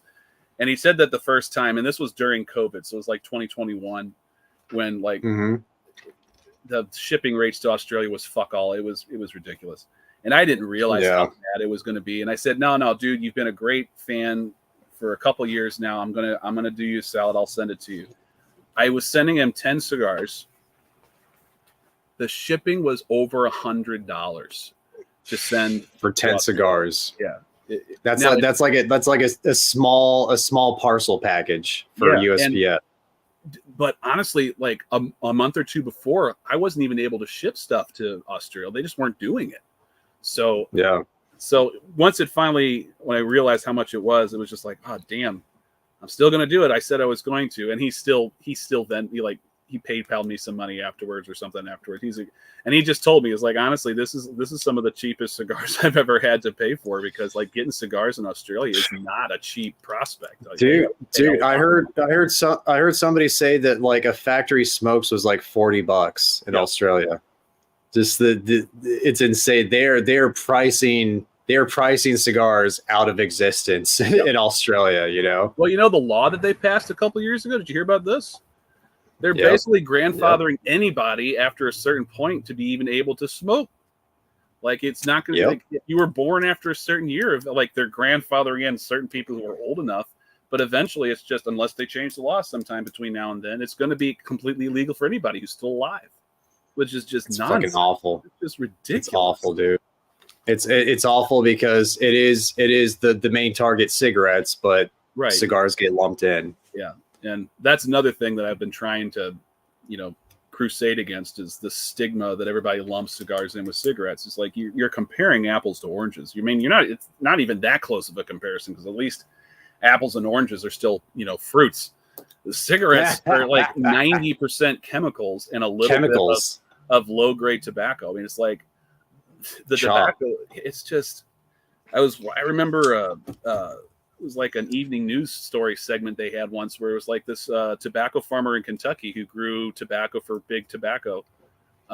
He said like his crops were so bad one year he wouldn't even smoke it. He's like, I wouldn't smoke this shit. This is terrible. And they're still we'll take it. We'll take it. We'll take whatever. We don't care. People aren't going to notice the difference with all the chemicals we're going to pump into it. You think cigarette smokers are doing anything about flavor? No, they don't. They don't care. No, it's just to get a fix. Yep. Yeah, this Cameroon dude. I mean, it's Connecticut. It's a Connecticut, but I think this has a Cameroon binder. Okay. So it's very sweet. Very sweet Connecticut. I'm digging it. You are not wrong, aromatics. Yeah, I tried to ship out cigars to Pan. The guy in Cyprus. Yeah, good luck. They got there, and they were sent back. They do not allow cigars to be sent to their country. I can't, like, literally, I paid for the shipping, paid for all the customs forms and all that shit, sent back. Wow. So I cannot send him cigars. It's fucked up. So how is it that does he just like smuggle them in for his own? I'm assuming he's a cigar smoker, or is he not? Yeah, they can buy cigars there, but they don't allow, like, like person to person, civilian to civilian to be able to get them in. Okay. Yeah. It's fucked up, dude. Pack and Heat has some of his picks so far. The Night Commander was an impressive cigar. However, I like the Olmec even better. I thought the Olmec was really good. The Night Commander, man, the nicotine, that thing, fuck, man. I didn't have that a problem. Thing almost. You never have a problem with nicotine. That's not entirely true. There, I am blessed in that regard. 90%, more than 99% of the time, it's not an issue. Every once in a blue moon, I'll get one, and it's not even one that I think is even, generally considered a strong cigar when it comes to the nicotine strength. The one that comes to mind is the Dogma Sungrown, the Undercrown Dogma Sungrown by Drew Estate. Robusto. Yeah. It was a fat cigar, first of all, and I really did enjoy it up until that last third, and like I got hit by a truck in the back of the throat. And I thought I was going to hurl on camera for a second there. It was just like, this is not this good. Is bad. All right, hold on. Come on. Hold it together. Don't throw up on camera. I mean, of course I would have edited it out, but jeez. Dude, yeah, the Norteño, that one's gotten me a couple of times. Yeah. And it's like it varies from cigar to cigar with that one. Like, some will be super peppery, super freaking and like really nicotine heavy. Yep. Some will be nice and chocolatey, like same Vitola, just different, cigar to cigar. But that one the strength on that one can definitely ramp up. Yeah, I forget that Jeff Aromatics, he's in Canada, and he doesn't have it too easy either up there. Our neighbors to the north. Dude, yeah. If anything with YouTube comments, you can always count on Canadians like saying you guys are lucky down there. Yeah, we really are. And so everyone knows how bad the excise taxes are in your home state of California. But then I found out, like, I got a couple buddies in Utah, including what's his name, Brandon Oberson of Apostate Cigars. Apostate. Yeah, they've got what they call an 80% sin tax on anything tobacco or alcohol related. And it's insane. You cannot legally smoke anywhere in the state of Utah except your car or your house. That's it. You cannot smoke anywhere else. There are no spaces anywhere. He owns Beehive Cigars, which is a cigar retailer. You can't smoke there. Fucking Mormons. Freaking Mormons, man. Fucking Mormons. Mitt Romney, go back to Massachusetts. You can kick rocks. God damn it.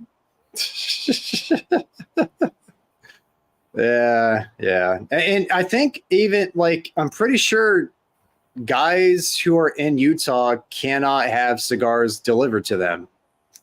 I'm pretty sure. Like, if they buy online, yeah, I'm pretty sure that's the case. Which is weird because, like, I think I could be wrong. I think Beehive can send cigars out of state, which is just, it's weird. But yeah, they won't let it come in. I think that's right. Also, maybe like they can go out, and also like from within the state, like packages from Utah to Utah. Maybe that's the case. I don't know. Yeah. Jeff brings up a good point, and I have found that the Norteño, you were talking about the Norteño, because I've had a similar experience where it's just like, holy shit, this thing is really hitting me. I bought a box of Bellicosa Finas because they were just a ridiculous sale. I think I got a box of 10 for like $30 or something ridiculous like that. I can't remember where I got it. It was some online retailer. I got it, smoked the first couple within a couple weeks after they got it, and it was way too much. It sat in the back of my humidor for a couple years, and then I pulled one out just like, oh, see what this is like. It so much like it ages really, really, really well. So yeah, that one I was pleasantly surprised with how well that one aged. Very well. Huh. Now, I have definitely lied on international shipping before. When I sent the stuff to my dude, I'm going to self-incriminate myself here. When I sent the stuff to Australia, candles. That's exactly what I said. I said they were candles. Yeah, that's what I hear. Yeah, that's what I hear is the thing to do. So get this. So I met. You know about Jeremy Sires? He's got a big YouTube channel. He's down in Texas. I've heard. Yeah, I've heard of him. Yeah, big beard guy, military vet, really cool dude. I met him in Orlando a couple of weeks ago, and he was talking about. So he's got that really cool like skull logo with his hat and a beard on it, and his real logo has a cigar in his mouth. And so he worked a deal to get that logo printed on, engraved on Zippo lighters. So like Zippo did a lighter for him. It's a really cool lighter. But the one hang up they had was, we can't have the cigar in your mouth.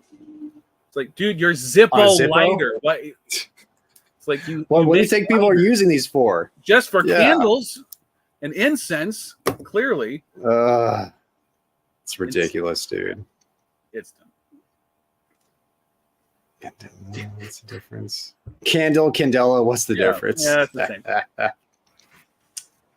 That's funny, man. Yeah, I've sent stuff out to Keelan multiple times, and I say bag of cigars on the on all the documents, and it goes through no problem. Now he's in Japan, right? He's in Sasebo, Japan. Okay. Did you know that as a nation, Japan is number 2 for cigar imports? Good people. Yeah. Good people. Number 2 behind the United States. Now, the gap between the United States and Japan is massive, but they're still number 2. Yeah. It's not Britain. It's not Canada. It's not France.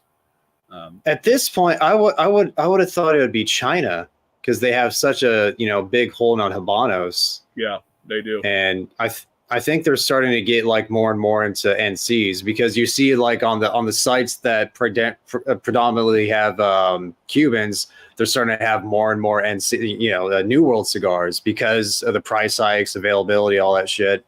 Mm-hmm. So yeah, I would have thought China, but Japan, more developed, I guess. Yeah. So that makes sense. Yeah, the cigars taken off. Whiskey is really taken off in Japan in a big way. And I've heard they make some good whiskey too. They do. It's now, I'm not sure you would like it because it's very akin to my palate. It's very akin to like scotches, which I do like. I would spit it out. I'd fucking hate it. No thanks. Java Jakes, I am a member. Just wondering how I saw this post. I'm not sure what you mean. If you are like you're a subscriber, so it would make sense that you saw the post. I don't know. And Sal, I just do mine I do all of it online. Because I have all the packaging materials and all that stuff, and I go online, do it that way. Just print out the label, put it on the the box, and the guy picks it up at my work actually. Yeah. That never had an issue. I've never asked you this before. What is your day job, Matt? I'm a military packaging specialist. Oh, up in Anaheim, California. I've been in packaging since my entire adult life, right. And yeah, it's a good gig. I work for an awesome company. Great, the owner of the company is freaking awesome. He likes cigars as well. He's actually the guy that got for a while. I was smoking more of the what are they called? The nugs, the Jasum Crawl nugs. The one with the What is it? It has a shit. I totally forget. It's not obviously it's not THC. It's been so long since I've had it. I forget what's in it. But CBD oil, CBD infused. Yeah, CBD infused cigars. He loves those things. It's been a while since he's had them though. But he used to, because it used to help with his pain management of his knees because he had fucked up knees. But he got knee replacement surgery, so he hasn't had to get them. Yeah, nice. But I just love my job. Freaking, I'm a manager of my department. Get to I don't have like eyes on me all the time, so it's a very, very good company to work for. It's always good to be in management. That's Mm-hmm. And I know what you do, Joe. It's part of the reason why you're able to discern all these amazing flavors. Doesn't hurt. Doesn't hurt. Just honest, and having just the familiarity with the different isolated spices that we use too is a big help. There's so many, I don't know how many times I've been called out because I say stuff like white pepper, and they're like, bullshit, there's no such thing as white pepper. And it's like, yes there is. It's like, I've never seen it. Like, okay, I'll bring you a bag of white pepper next time I see you. And of course I put a little plastic baggie full of this white powder. And I tossed it to him at a cigar lounge. He's like, dude, that looks good. It's like, no, what are you doing? I don't need a bump. That's white pepper. Yeah. Ever been to a Chinese restaurant? Yeah, they use it all the time. Yeah, that is definitely something that comes in on the comments a lot, and it's started to taper off a little bit the longer I do this. But just when the first couple of years I was doing it, it was just like, dude, you are so full of shit. You pull out like 8 or 9 different flavor profiles in a single, like, how that's not like, listen, I'm not making this up. I'm just telling you what's there. I get it that not everybody does this, but I can't emphasize enough that when I'm doing reviews, I'm not looking at my phone. I'm not doing anything but just focusing on the cigar. And anybody who does that, really, because I don't think anyone really does that unless they're reviewers, you're going to get way more layering and complexity out of any cigar you smoke. And just try it, and do it out. If you do it, every week, every time you're doing it, you're just not looking at anything else. You're not distracted by anything else. You're not drinking anything else with the cigar that's going to throw everything off. You're going to start finding things. Plus, a lot of these guys don't retrohale. It's just like, guys, you're missing 70% of the cigar nuances. You're not going to get them unless you retrohale, and you got to retrohale often. And I've gotten to the point where it's like almost every puff I take, I'm almost always retrohaling. Most of the time, I do it if I'm enjoying a cigar. It's nearly every time. Yeah. And some people say like, oh, so some people say you should only do it like every third puff or whatever. It's like, no, I'm going to do it however the fuck much I want. Yeah. If I don't enjoy the cigar, I'm not going to do it at all. Right. Yeah. Only when I have the Lennox is good. I like the Lennox. I thought the Soul for me. I thought the Soul was pretty good myself too. The Solis. Yeah, that was that's a good cigar, and I think that one is gonna. It's been out for a couple of years, maybe just a little over a year. That one's gonna age very well. And I love the fact that it's gotten to second generation now. That La Flor Dominicana's got his son doing it now. Well, like both of his sons now. He had 2 different sons. Like one of his sons did the Lennox, and I think his younger son did the Solus. So did the Solus? Cool. Yeah. Very, very cool. Not a big fan of the whole NFT thing, but everything else that they've done, all for it. Yeah, that was definitely a facepalm moment when I saw they were getting into NFTs. It's like, oh, damn it, don't do that. That's please. I mean, they made a shit ton of money though. Yeah, they made a shit ton of money. I don't doubt it. But I'm sure a lot of people who bought that NFT, they're not happy with the ROI so far. if that's what they intended to do, get their money back. So it's going to take a long time. I don't know if I asked you about this before, but at last year's PCA, the company El Septimo, which does like the they do a lot of uber expensive cigars. Zaya. Yeah. Zaya. And so his big deal is like, it's luxury to the max in any way he can. You know, like the previous PCA, he sold these lighters for like there was like $1 million lighter he was selling that had like gemstones, you know, embedded in the lighter and some shit like that. And then this past year in 2023, the big thing was he was selling 3 of these like gem studded ashtrays, and they were supposed to go for $10 million each. And he made a big deal about how this, I can't even remember the dude's name, so I'm not going to try to say who it was. There was some retired NFL player who purportedly bought all 3. And all I could think of was just like, that horse shit, that no way that happened. This was clearly a publicity stunt. He was doing that to generate buzz. Okay, great. I'm all for doing things that are creative publicity-wise, but don't just make up shit. Like, just shoot it straight. Granted, for an ashtray, for an ashtray of all things. Yeah, it's about as obnoxious as selling a golden toilet. You know, it's like, who cares? You know. Oh shit! I agree, man. I agree. We went to my camera guy and me went over to the Rocky Patel booth there. We were trying to get an interview with Rocky. And I mean, dude, he was swarmed the entire time. It's like, we're not going to get a hold of him. I'm sure. We waited for like a half an hour. It's like, we're wasting our time. So we did get to talk to Nish, his brother. So we talked to Nish, and that's cool. Nish is dope. Really, really great interview. And he was really, you know, talking up the Conviction, which I'll be honest, it's a cool looking cigar. I'm sure it's good. I probably never smoke it. Never be able to get to smoke. It's $100 cigar. Just won't do it. Yep. Unless someone gives it to me, I'm not holding my breath for that. Sorry, Rocky. Yeah, and it's like, you look at the packaging and it's like, oh well, there's the majority of the $100 right there. I mean, that's a lot of it anyway. I mean, I get why they're doing it. I just don't like it.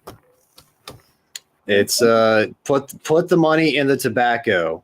Like what Sanj does with the SB 1014s or the industry killers.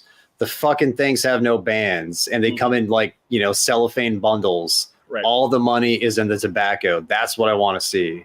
You know? And I get it. There's a lot of aficionados out there that want the prestigious presentation. I completely get it. Again, presentation is a big deal about it. And, you know, you don't want to be lazy with your presentation. You want to be creative. You want to be genuine. You want to have something. You want something unique. I get all of that, but there's a line, I think, that's being crossed too many times, and like especially lately. Yeah, and Steve Saka does. I mean, he's been doing the unicorns a lot, and I mean, I love Saka's stuff, and I get that tobacco that he uses for the unicorns. At least I heard was like it was a special way of growing the tobacco that was very tedious. Something about grafting plants together or some shit like that, which, okay, maybe that's taken into account the price, but dude, the I had the black unicorn. Yeah. Give me the Sakakon all day over that fucking cigar. Give me that $16 Sakakon, whatever it is, $16, $17 over that $100 Perfecto. Yeah, like, come on. Like, and once again, I was lucky enough to have somebody send that. Working Man Cigars, he was in here before. He sent me that unicorn, that black unicorn. It was whatever. Like the Sakakon was a much better cigar. Yeah. Yep. I'm not surprised. That doesn't surprise me at all.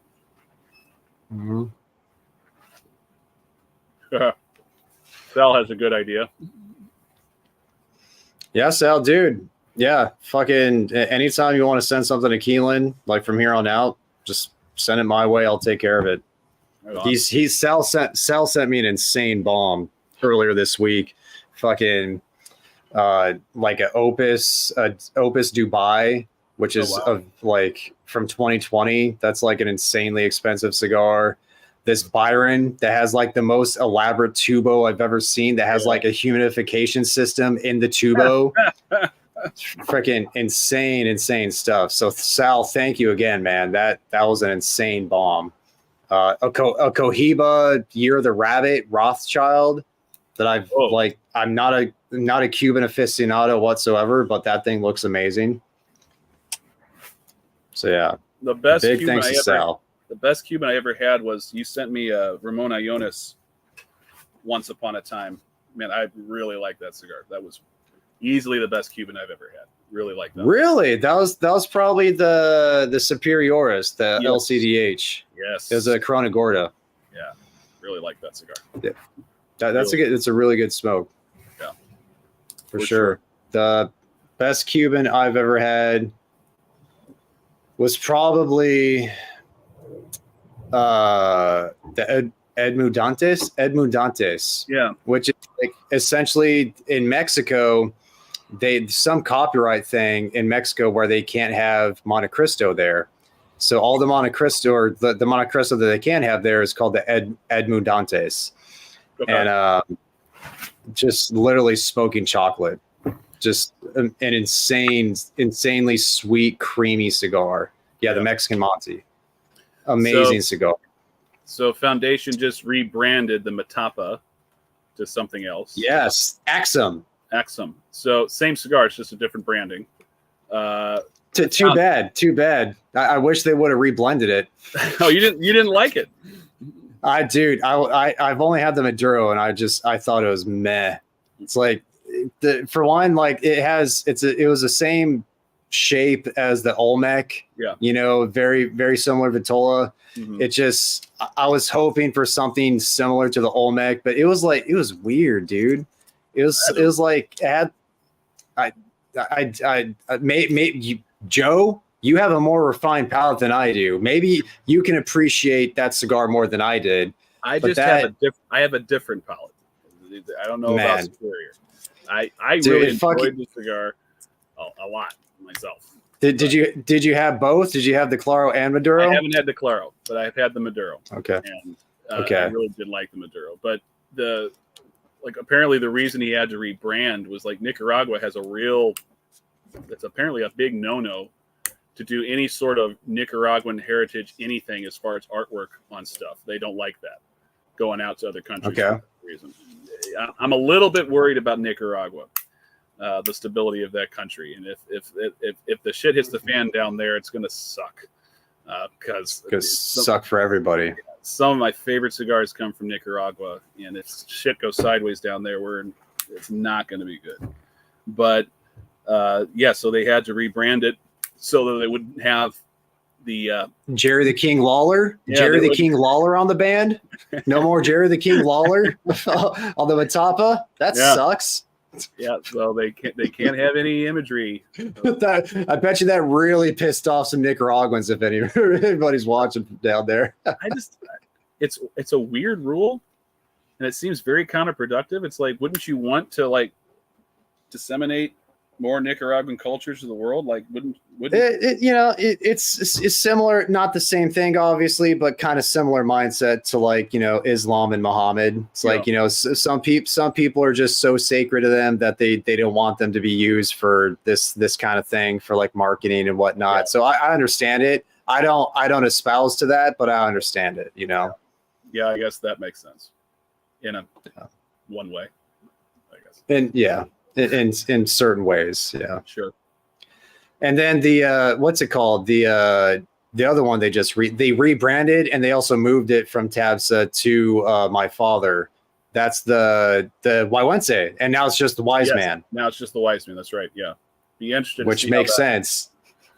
Yeah, nobody can pronounce. No one can pronounce Waiwense. I kind of like the way that they did that, though. It's like, give a little bit of a challenge to the consumer. I like make them interested. Well, here's like, dude. Once I heard it, like, if I look at that fucking word, I'm like, what? I would have never landed on Waiwense. No, but like once I saw like somebody say it and spell it out phonetically, say. Yeah, there it is. Yeah, the polpetta is very good. Really like the Pulpetto. Yeah, it's Sal sent me that in his bomb as well. Yeah. I've never had that cigar. It's good. Yeah, it's really good. It's Saka. It's Saka, dude. The only Saka I don't like was that fucking Golden Child, the Don Derma Golden Child. I haven't had that one. Sorry, Saka. Don't. I mean, you might like it. You're a pepper guy, so you might like it. I just and here's the thing, Saka. You know the Don Derma, the original. Yeah. Have you had that cigar? Yeah. Very, very confectionery. Very sweet, you know, a lot of pastry, like very like satiating sweet cigar. Very much a dessert cigar. Yeah. Dessert cigar. The Golden Child, nothing like it. It's just peppery, woody, just blast you in the face.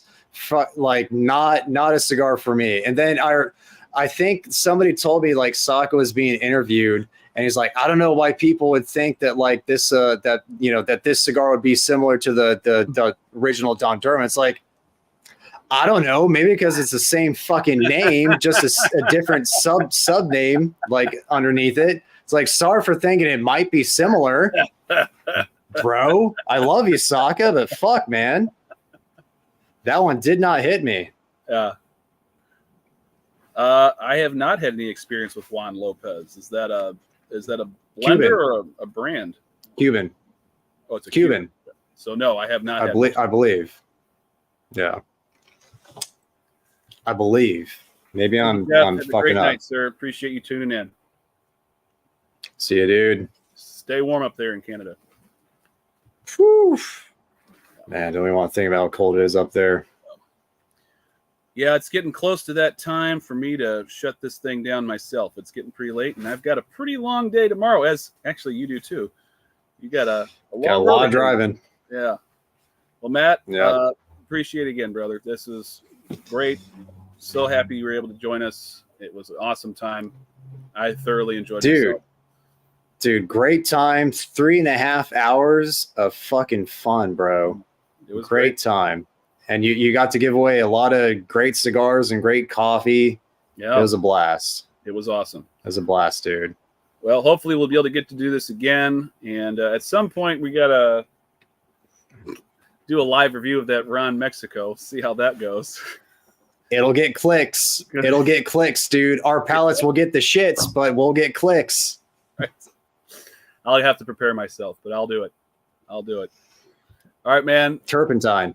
Good. Happy travels tomorrow. Have a good time at PCA, and I'll see you. Thanks, when man. Get out. All right, dude. Thanks for having me on, brother. Well, of course. Much love, man. We'll see ya. Good night, everybody.